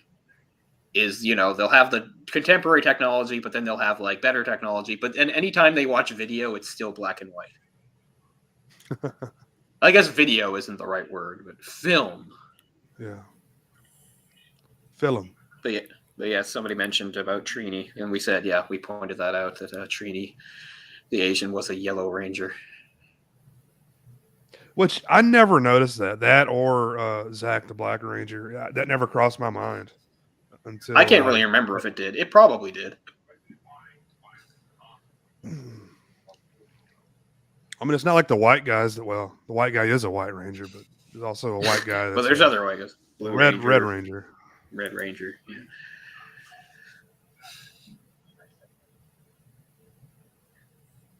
But I mean, that was a show that even though I was in the exact like target audience for, I really even then I didn't like it. Like I just knew how cheesy it was, and I didn't like it. I didn't like it, but I liked. I still watched it. I liked Amy Jo Johnson a lot. Yeah, me too. Like I said, it wasn't until years later. Nowadays, my tastes have changed, and I like Trini more. But I loved Amy Jo Johnson back in the day. I like Zordon. Fuck your. Yeah. I hated the Australian girl that replaced her as the Pink Ranger. Oh, I don't even remember. Yeah. Crikey. Well, that's a fun movie. She's in the Kimberly? because by the time, well, the one that replaced Kimberly, the second Pink Ranger. I don't remember her name, but she was I Australian. don't think I was watching it anymore at that point. Go. Yeah, well, that was when the movie came out. When the movie came out, the only people from the original team left. Nobody was left from the original team. I don't think. But Tommy, or I'm trying to think this better. Or yeah, Tommy and Kim. Okay, yeah, I'm mixing this up. Kimberly was still on the team in the movie. It's the second movie, Turbo, where she's replaced. But by the time of the first movie, the only original ones I think was her. I think She was in the movie, the first movie. I know that. Yeah, she's in both movies. She's not a ranger in the second movie, but she's in the first movie as a ranger, and I think she's the only one from the original team who is a ranger in the first movie.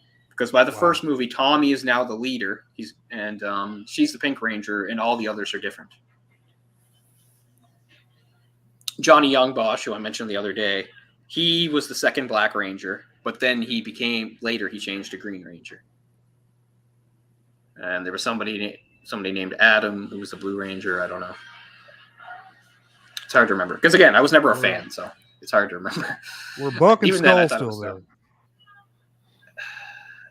I think they're in the first movie. That's all that movie. matters. I think they're in the first movie. Those guys remind me of Dead Pit. You know what I'm talking about, Or? Kind of. I'm still in the black and white footage. Oh, you're a little bit behind us. Yeah, we're kind of ahead. They're all like syncing now for some reason that I missed. And of course, Hyde's gonna flip out.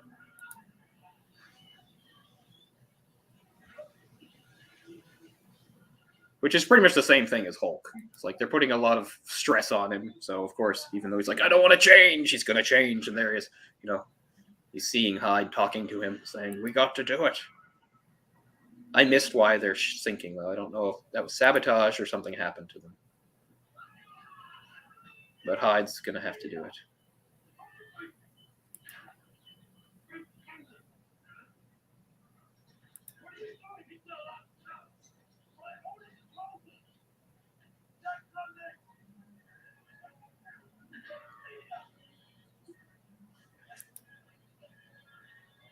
No, he still has to take the serum, though. Or whatever it is. That's another story I haven't read in a really long time. Obviously, in the original story, he doesn't get so huge and bestial. In fact, I don't even know if he physically changes at all. I think in the original story, he just becomes like evil is the thing. I don't think he actually physically changes.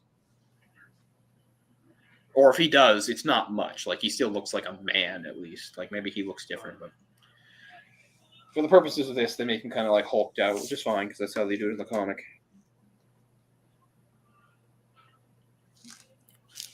Which guys look like Dead Pit? Bulk and Skull. In this movie, or no? Do you remember Bulk and Skull? They were comedic characters in the original. I was like, what the fuck are you talking about? Power Rangers show. Yeah, I remember them. Yeah. Like the worst bullies ever. The type of bullies that would actually be bullied in real life. They remind me of Dead Pit. Don't they? Look at this shit. Yeah, they do. It's Uncle Bill. to be called.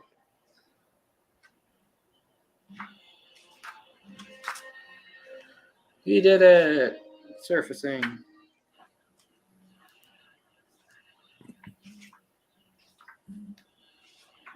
That guy's a spot on creepy Kentuckian, man. Spot on. Buzz. What's up, balls? What's up, balls? Now I'm gonna tell you something. Got a new DVD. Blu-ray disc, baby.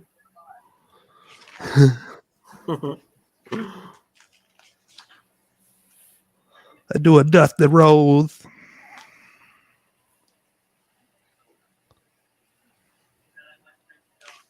Oh, he actually kills him because Invisible Man assaults Mina.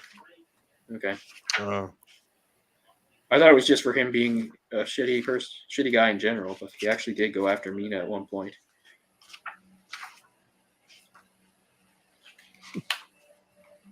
Oh, I found the longer sex stuff. You don't want to see it. This is between Mina and Quartermain. God, it's disgusting. I wanna see it. Fuck Now yeah. I'm intrigued.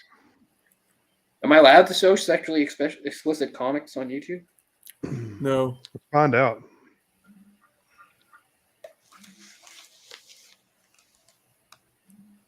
Check out these panels. Sorry, wait, I was trying to move it better. Like that. Oh, wow. They're really going for it. But look at his Nice. disgusting body. There's this disgusting Yeah. liver spotted body. You know, Sean Connery's not a bad casting choice. Oh, there's his butt. Wow. Yeah. I said, you know Alan Moore, he's telling Kevin. He's like, all right, make it disgusting. You really want to linger on his grotesque, aged body. Like I said, even at this age, Connery wasn't as gross as the character. I mean, we're not seeing him naked or anything, but still. You know, I think the Mummy the Mummy remake is another one of the ones that was kind of dark like that. The one with Tom Cruise?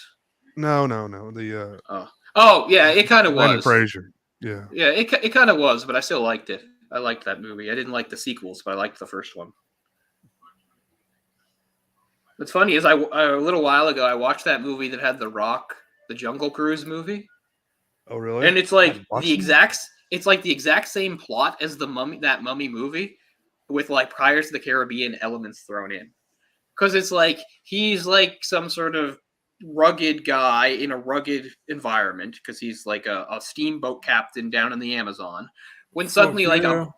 this bookish woman who isn't taken seriously by the scientific community because she's a woman shows up with her annoying, effeminate brother, and they hire him to help her. That's like the exact same thing that happens in The Mummy. It's what Emily Blunt is in there. Yeah.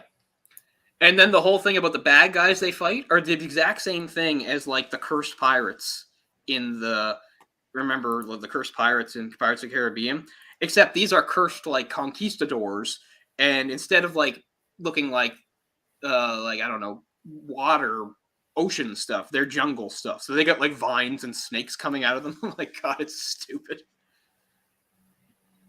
It's incredibly stupid movie. And we're answering the hard-hitting questions here, folks. Oh, what we got? Hot dogs or corn dogs? Hot dogs. I've never had a corn dog in my life. Whoa, really? I don't even know where you get them. I'll go corn dog. I can't even remember seeing them anywhere, so it's not like I would even have the opportunity to try them. I mean, the grocery store doesn't sell them? Yeah, I guess. I don't usually buy hot dogs that way. I just, although sometimes I do. Like, I know there's such thing as like a hot dog stand. There's a corn dog stand, but I've never seen such a thing. And any hot dog stand I've ever been to didn't have them. They'd have sausages or jumbo things and various things, but not corn dogs. So I really don't know what a corn dog is like. Oh, it's delicious. It's crispy.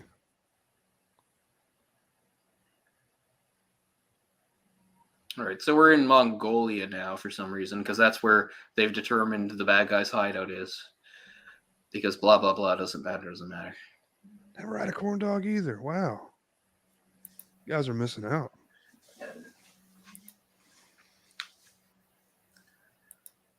I'd like a chili dog right now. That sounds good. I've had chili dogs.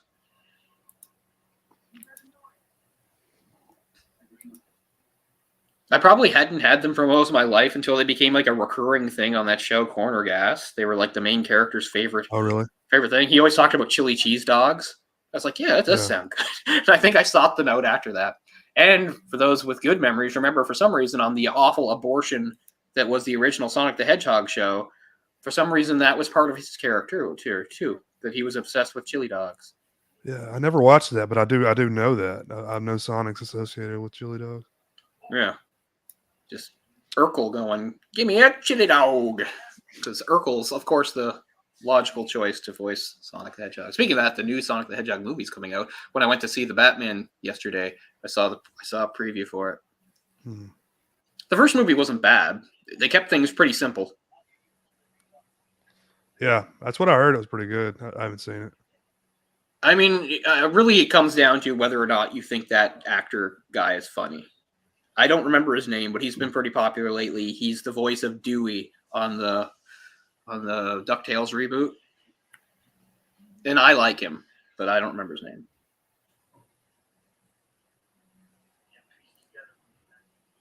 Cool. Yeah, I guess so. I don't know if there's a name. I don't know if there's a name for it. Now I'm hungry. Maybe. Jamie goes Actually, hot right dogs. now, I do have. I've got some of those hot dogs. Well, I think actually they're sausages that have like the cheese inside them. I've got some of those right now, so I might have one of those. Let me see your sausage, Cole. Later. Okay. You know, you mentioned Corner Gas. You know, there's an animated version of that. Yep. All the cast are back except, of course, Emma, because she died, which is unfortunate. Poor Emma. I saw that when I was looking at Mark McKinney's filmography a day or two ago. It's interesting because, like, in one way, it's simply it is just a continuation of the show. But the others, they do sort of take advantage of the fact that it's animated, so it is a little bit more silly and wacky. But I mean, I think that makes sense. You might as well do that. It's not bad. I haven't watched like a lot of it, but over the years, I've probably seen every normal episode of Corner Gas because it was just on constantly. I like it. It was one of those things it's one of those things I didn't really appreciate as much at the time, but when it was over, I was like, it was a good show. You know, it was kind of like that. I kind of took it for granted. But what's funny is, speaking of Emma, I don't remember the actress's name, but she's in a terrible horror movie that has, speaking of Texas Chainsaw remake, that what's her name is in, the actress from that, Jessica Biel. Yeah. So Jessica Biel was in this really dumb horror movie called, I think, The Tall Man or something. And actually, it's really dull and boring and nothing happens. But the woman that plays Emma is in that and actually has a bigger role than you might expect. Huh. I would not recommend the movie. It's totally boring. No. There's M, who is not actually Mycroft. He's a different M, but there's no way anybody could guess.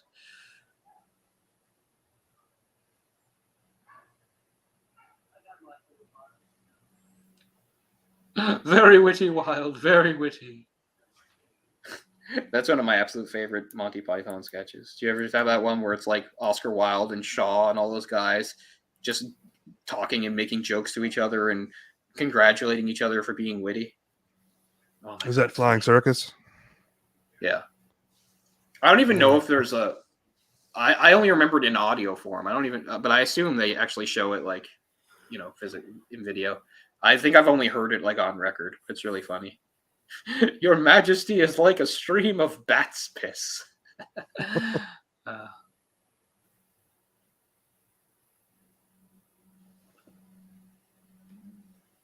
I only meant... So that was one of Shaw's. No, it wasn't. It's like, what do you mean by that? I only meant that His Majesty is like a beacon of light when all around is darkness, or something like that. It's good.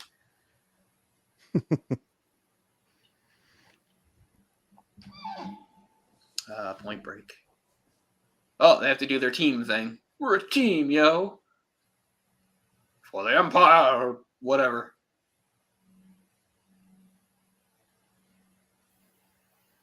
Wow, great moment. Who fucking cares?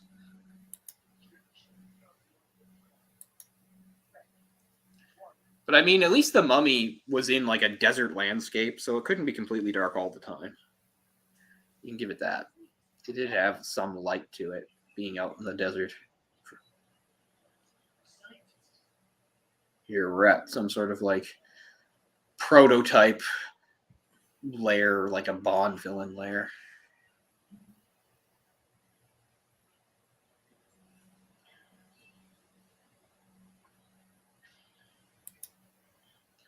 There must be some sort of like doomsday weapon or something. How long ago did he kill the cat for you? Kill the what? The fucking Siberian cat. Oh, Tiger. did he shoot it? Oh, I didn't know he shot it. Yeah, he didn't I thought he shoot just. it, yeah. Yeah. No, he didn't shoot it. Oh, quite a while. Yeah, that was a while ago. I'm at least close to 10 minutes past that, probably, right? You want me to give you a timestamp for Yeah. it? It's My stamp- 124. Yeah, 15, I'm 16. just past 124.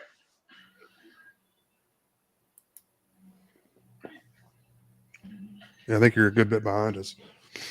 Yeah, because I think I'm only about maybe 10 seconds at most behind Jay. They're pouring stuff, Yeah, I just saw that. so Jay and I are pretty close. I'll pause for a second. Okay, I guess I will. No. Oh, okay, good. You keep going. I'm trying to catch up to you. I'm trying to get where you are. Okay. Well, I've got Connery and West coming into a room with rifles. Mm-hmm. They're helping prisoners escape. 124.50. Or Yeah, that's pretty good. That's almost dead on. So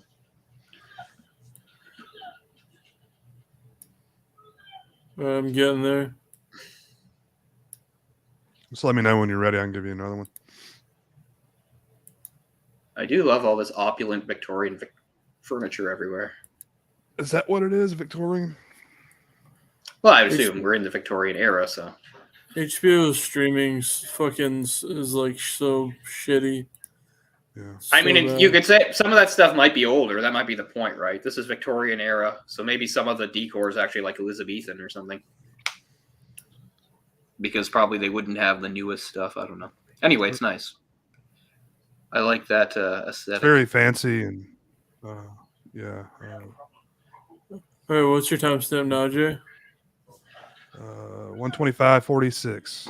Okay. Yeah. Is there like a tall dude running around trying to kill everybody?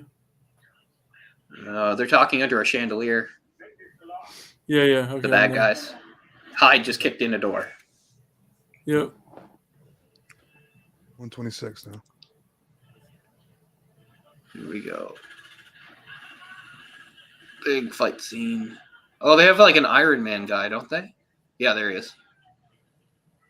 Bad guys have an Iron Man. Where? Prototype Iron Man. You'll see him. See? Oh, I got you. Yeah. Down, wow, wow. Da, da, da.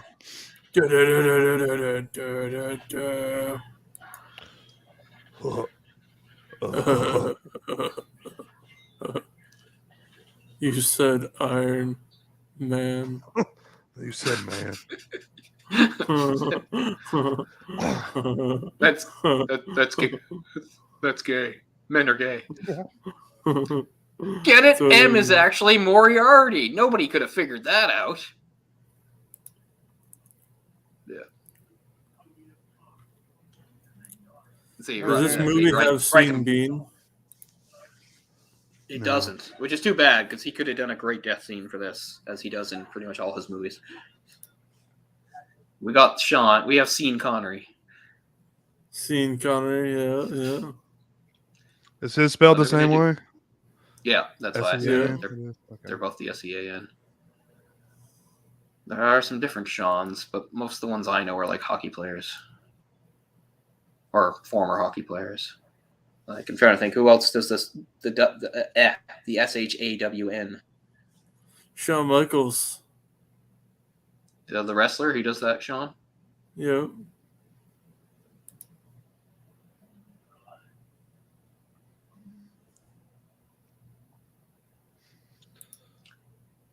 You think Dorian you Gray's could fight gotta a die. dandy? But I'm a dandy. It's like, oh, we're both possible immortals. So, oh, the flip is so annoying.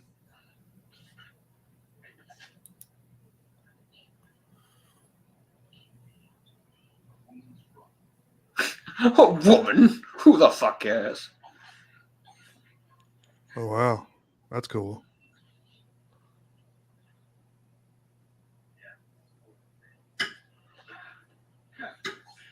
So what's his story? Why is he immortal? I mean, he really is supposed to be immortal in the story, but not like impervious to physical harm. He's just supposed to. The Right. idea is the paint. He has some sort of magic link with a painting of himself, Okay. and the painting does the aging for him. So there's that's this how it chick works. in this movie. People often make the mistake and call it the portrait of Dorian Gray, but it's actually called the picture of Dorian Gray. Picture, right.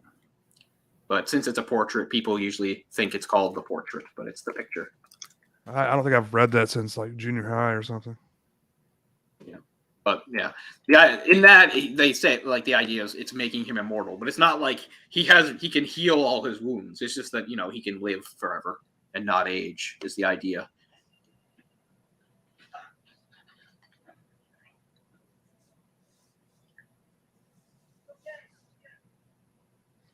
Her name's Rita Wilson, I believe, or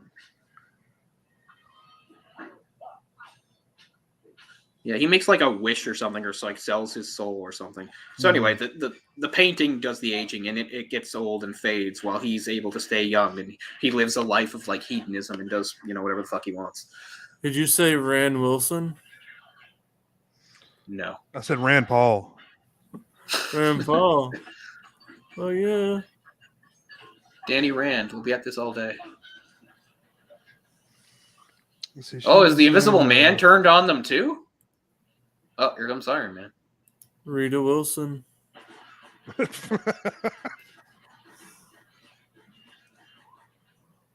look, he's got the world's first ever flamethrower.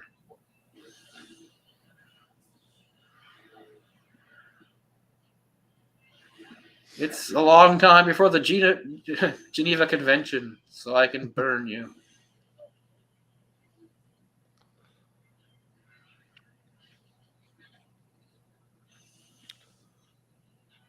Uh-oh. Oh, he's gonna die. Oh, that was the Invisible Man. I don't think he's turned on him. Yeah. That was weird. For a second, I thought they were fighting or something. But Iron Man's not very smart. He had him cornered in a room that didn't have any way out of him. He had everything on fire. He could have just left the room. Instead, he just blunders in to try to finish him off. But bad guys aren't usually smart in a lot of these movies. So He's all roided out. Look at those delts. hide, smash. Oh, what's this guy going to drink some of the potion? Which I guess is just shit. lying around. So it's good. This is like a just- Hulk versus the Abomination type moment. He's just Like, pouring yeah, on his face at this point. Oh, yeah. You think your proportions are messed up? Wait till you see me. Huh. Looks like you won, Dorian. Even though you know that can't actually kill her. Lop her head off, you idiot. But she's too pretty. Stake her in the heart and then cut her head off.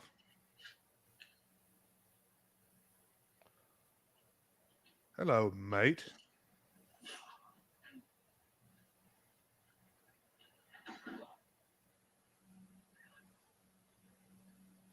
You broke my heart once? Oh, did we miss a whole thing that they had a past or something?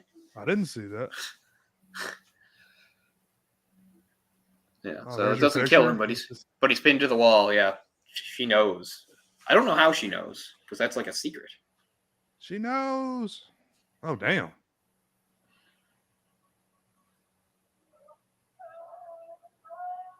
I don't know if that's part of the story either. I don't know if like looking at it would kill him. I don't know. You said Rita Wilson? Yep. Who's Rita Wilson? Tom Hanks' wife. Don't know her. She had COVID a while ago. I remember that. It's Chet Hanks' mom. Hold on. Well, this is a great cover. I love this cover. That's really great.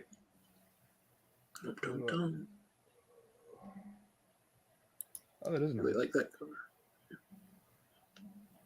Kevin O'Neill does great stuff.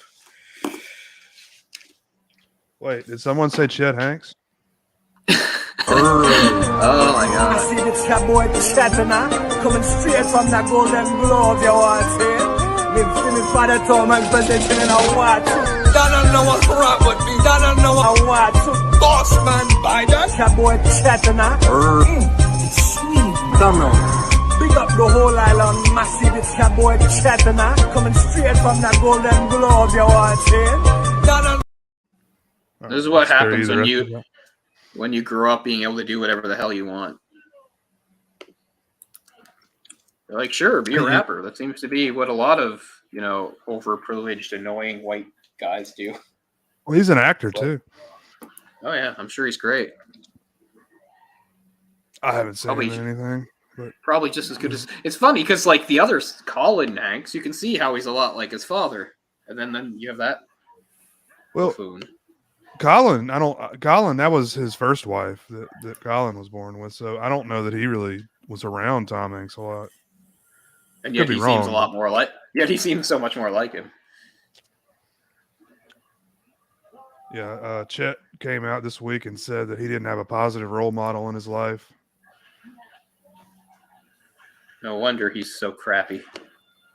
So I'm guessing Tom was busy making movies and not taking care of his kid. Wilson. Which who Entirely knows if that's possible. true? It may just be a I mean, cry yeah, for I don't attention, know. It could be. I don't know. I mean, it is true. There's plenty of actors out there that have like Sure. neglected their children. Well, that's plenty of people in all professions, I think, that neglect their children. Like Jackie Chan's daughter wants nothing to do with him. Mm-hmm. Says he was Yeah, no good with, as a father. Angelina Jolie and her dad. Oh yeah, John Voight. John Voight, that's right. But they had at least a couple times where they like publicly seemed to make up, and then maybe there was problems again. They had at least one or two times where they seemed to like reconcile. I don't know. Or maybe the ultimate would be Kiefer and Donald Sutherland. They hate each other. Yeah. Very true. But then you've got Michael Keaton and his dad. Who's his dad? No, sorry, not Michael Keaton. Michael Douglas and Kirk Douglas. Oh, yeah, I don't know anything about their relationship. But they had I think they had a good relationship. Kirk Douglas was A-list too. He was like a Hollywood, he was right at the top. Well, Michael was too. At one point. Who is this rated out motherfucker on screen? That's Hyde, but some bad guy took the same potion as him, so that's why he's all. Oh, he's. But his is wearing off, as you can see. That guy like overdosed on the stuff. I don't know why it was just lying around, but I guess they were saying that they were working on the same serum or potion or whatever. I don't know. Now he's just a soy boy. Well, get back here, you betas. I'm gonna fuck all your wives.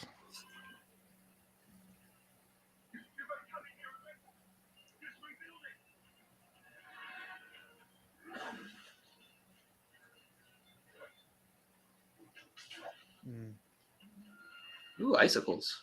I've got a hell of an icicle outside my bedroom window. I'm gonna lose it tomorrow, though. Yeah, I showed it to you. Remember? Was that in the Spider-Man photo? Yeah, that's my bedroom window.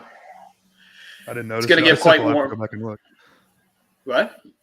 You didn't see? I didn't notice the That- icicle. I'll have to go back and look. That's I why just I saw Spider-Man. that's why I took the picture to show off the icicle. Yes, you'll have to take a look. It's a really impressive icicle, and it's going to be gone tomorrow because it's going to warm up considerably. Charlie Sheen, Martin Sheen. Well, yes. Yeah, so yeah, obviously there's lots of actor families. I've never really sort of kept track of the relationships they have, if it's good or bad or whatever. I wonder what Martin Sheen thought of Charlie Sheen doing like a Vietnam movie just like 7 years after he did his own.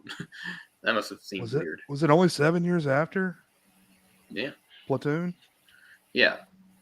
And I mean, it makes sense to a certain level because Martin Sheen is not supposed to be playing a young soldier. He's supposed to be in like his mid to late 30s, like older than most of the soldiers in Vietnam. Right. He is supposed to be an older guy.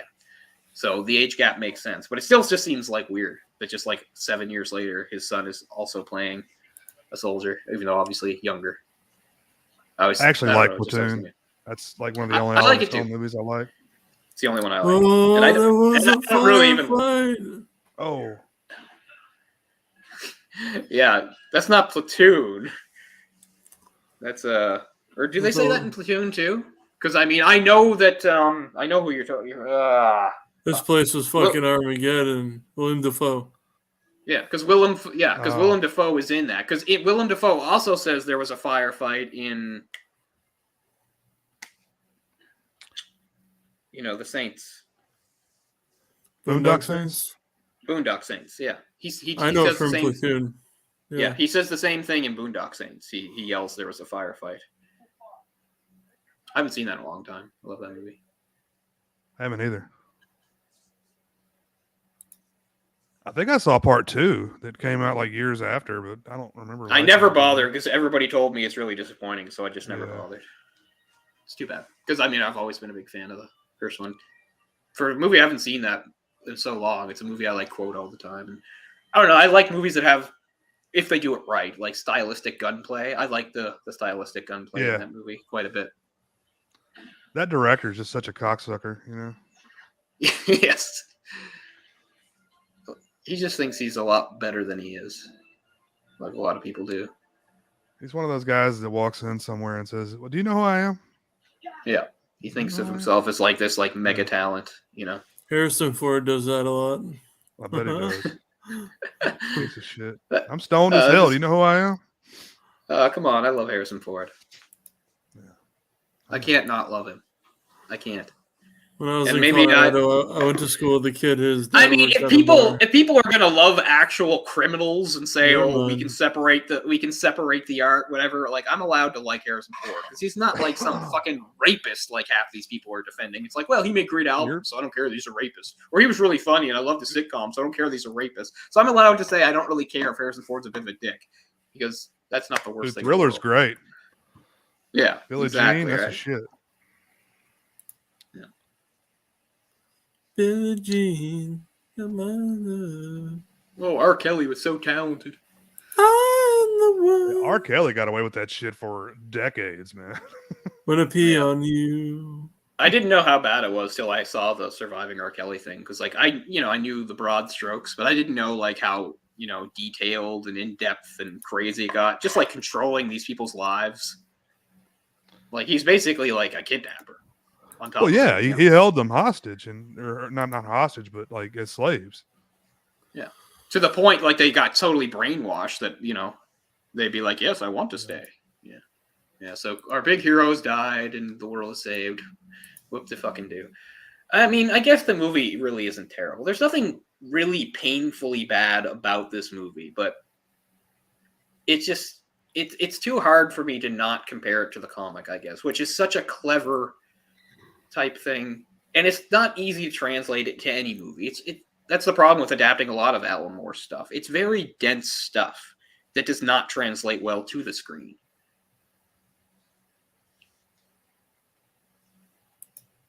But I mean, the Tom, what's his name, thing is so clumsy and unneeded.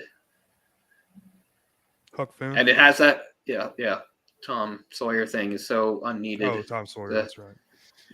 The action sequences aren't that bad, but yeah, and it's just, and you can't really even pick on the style because that's really what was popular at the time. But I still don't really like that weird, dark, annoying visual style from the era.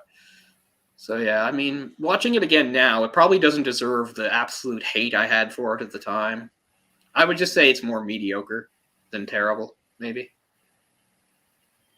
I mean, I don't know. The shaman's going to bring him back to life. Quartermain's like, why won't you just let me die? Let me die, lassie. Now they're recommending Kingsman. This Disney Plus is now recommending Kingsman: The Secret Service to me. I'm gonna watch the new one. I don't like it, and I don't have any real reason to. Like I said, I like tons of movies that are stupid, but sometimes things stupid are done in a way I don't like, and that movie crosses a stupid line that I don't like. Is that new Kingsman related to that series? Yeah, it's like a prequel. Is it the same guy? Well, it's not the same actor, I don't think, because it's set like I think in the early 20th century. I think it's supposed to show how that organization came to be. So I am going to watch it. I never watched the middle one, which is a direct sequel. Is that The Golden Circle? It was good. Yeah, I'll give it a shot. I didn't like it, but it wasn't terrible. Jeff Bridges was in there. Was he? Yeah. Which one? The Golden Circle? Yeah. Okay, yeah, I didn't see it, so yeah, I don't know who's in it. I just know, like, it's one of the most annoying roles I've ever seen for Sam Jackson. And apparently the whole thing was his idea. Like, that was not how it was written. That was not what the director was telling him to do. He just wanted to do that. And they gave in and let him do it. Look at the big brain on Brad. Now that is a tasty burger. Yes, I know that Rasputin's in the new one because again, it's set supposedly around that time. See, Rasputin's a real person, so he makes great public domain villain. He's all over the place. Notably in Hellboy too. He's in Hellboy. Mm-hmm. He's in, of course, any telling of what's it called? Why am I so bad at fucking names? All I can think is Alexandria now. You know who I mean. The Russian one that died with the Sarah's family, but they always had the legends that she survived, but she didn't. Anyway, not too long ago, I did a live commentary with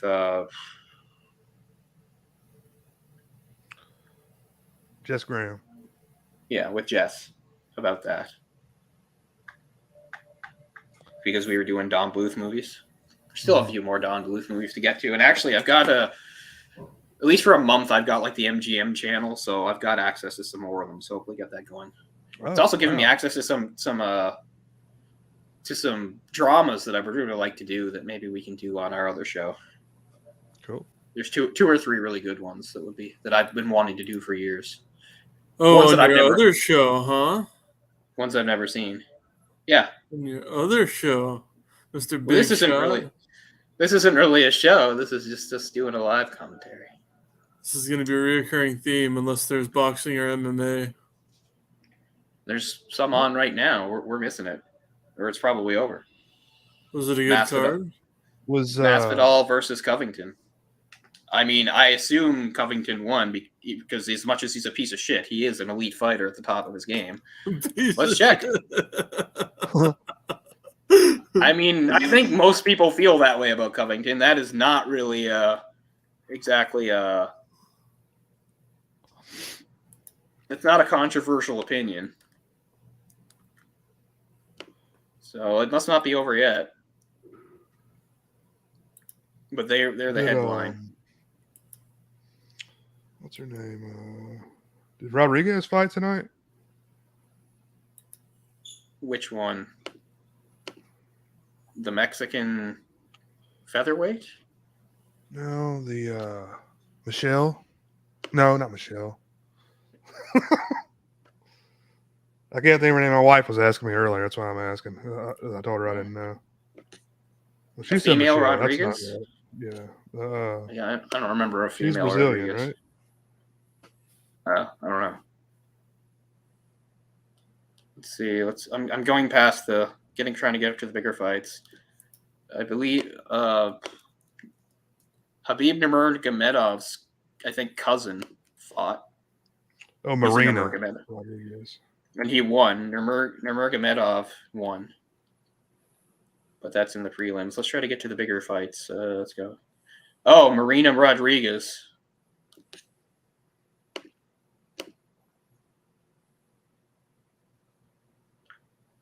Is this happening right now? I'm not sure. Okay, so I guess Masvidal, and I guess the big fight's about to happen. Man, it's awfully late. Marina Rodriguez, whoever that is, she won, but it was a split decision. Oh. Greg Hardy lost again. That's awesome. Get him out of there.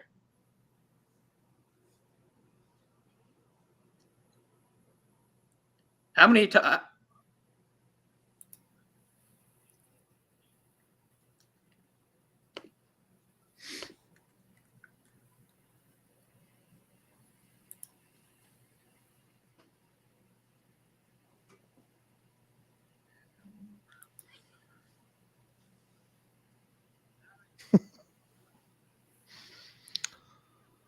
Masvidal's not the.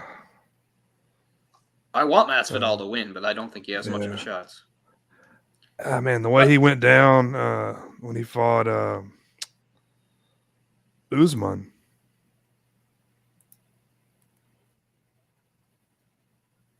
I really thought he had a better shot, but I guess he didn't have enough time to prep or whatever.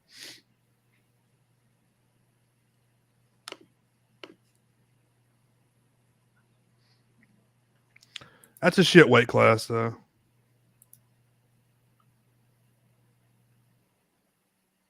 As I get that Usman's a talented guy, he's just not a fun guy to watch fight.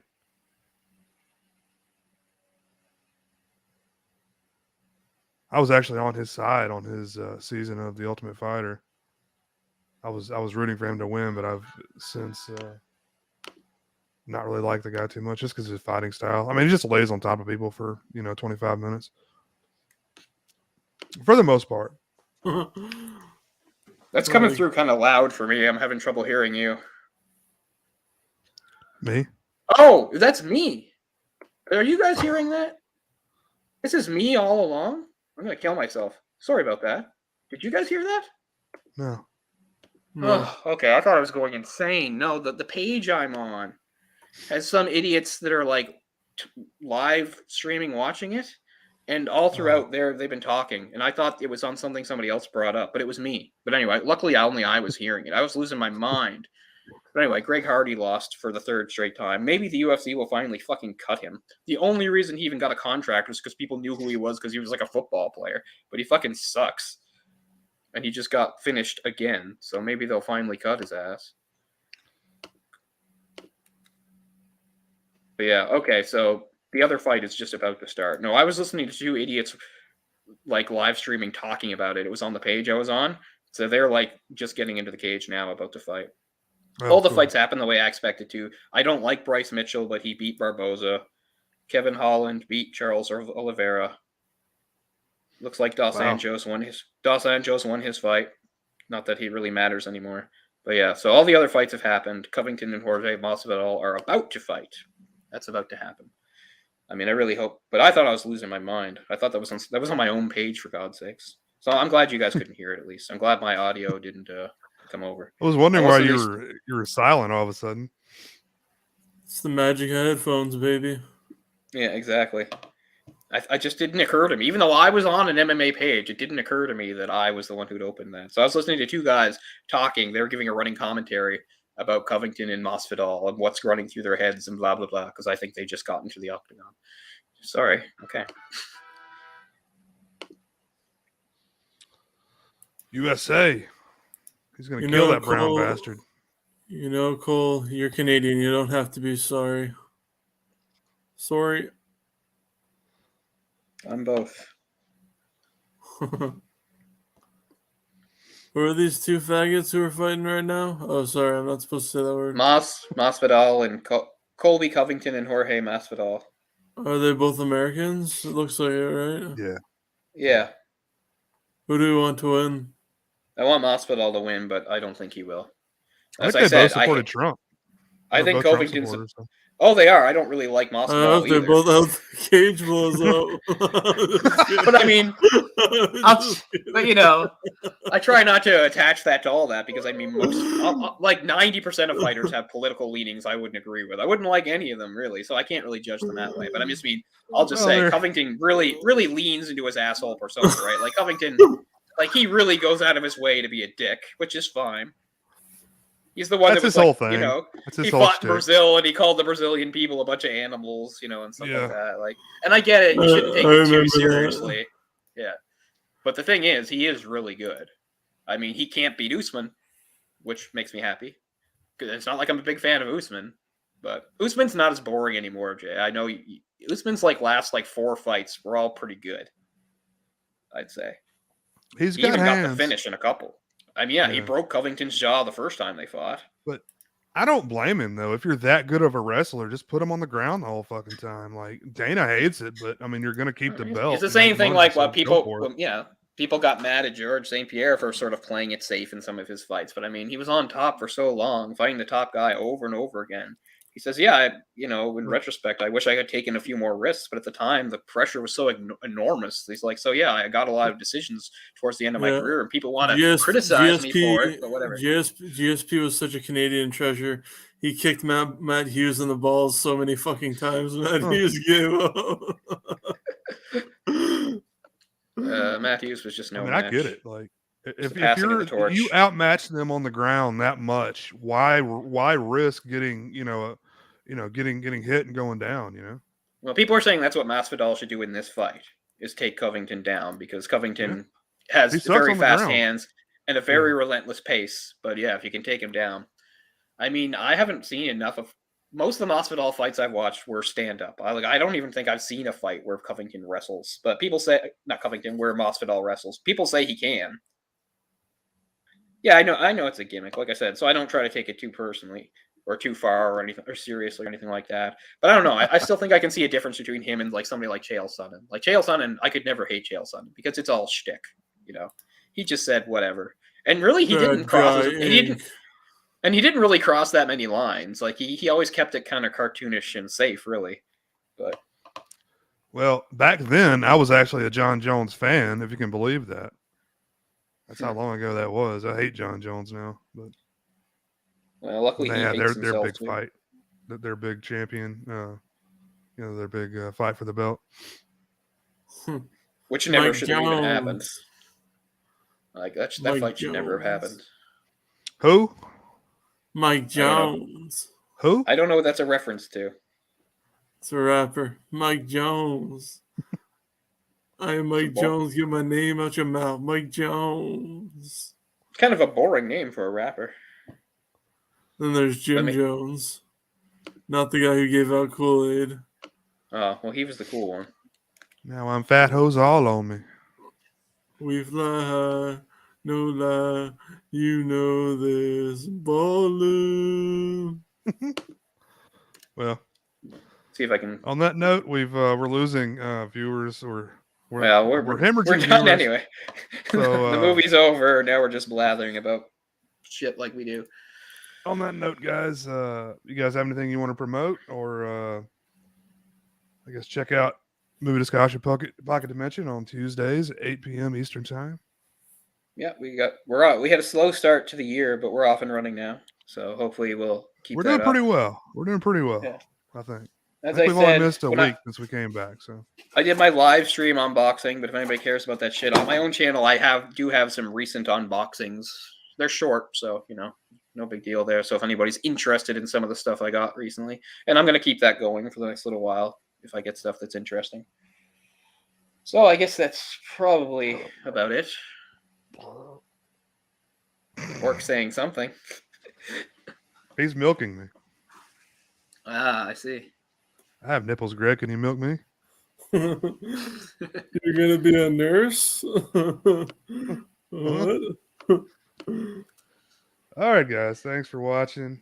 Check out ORC1456 on YouTube, 0RC456 on Twitter. We'll see you next Yep. time. Take it easy.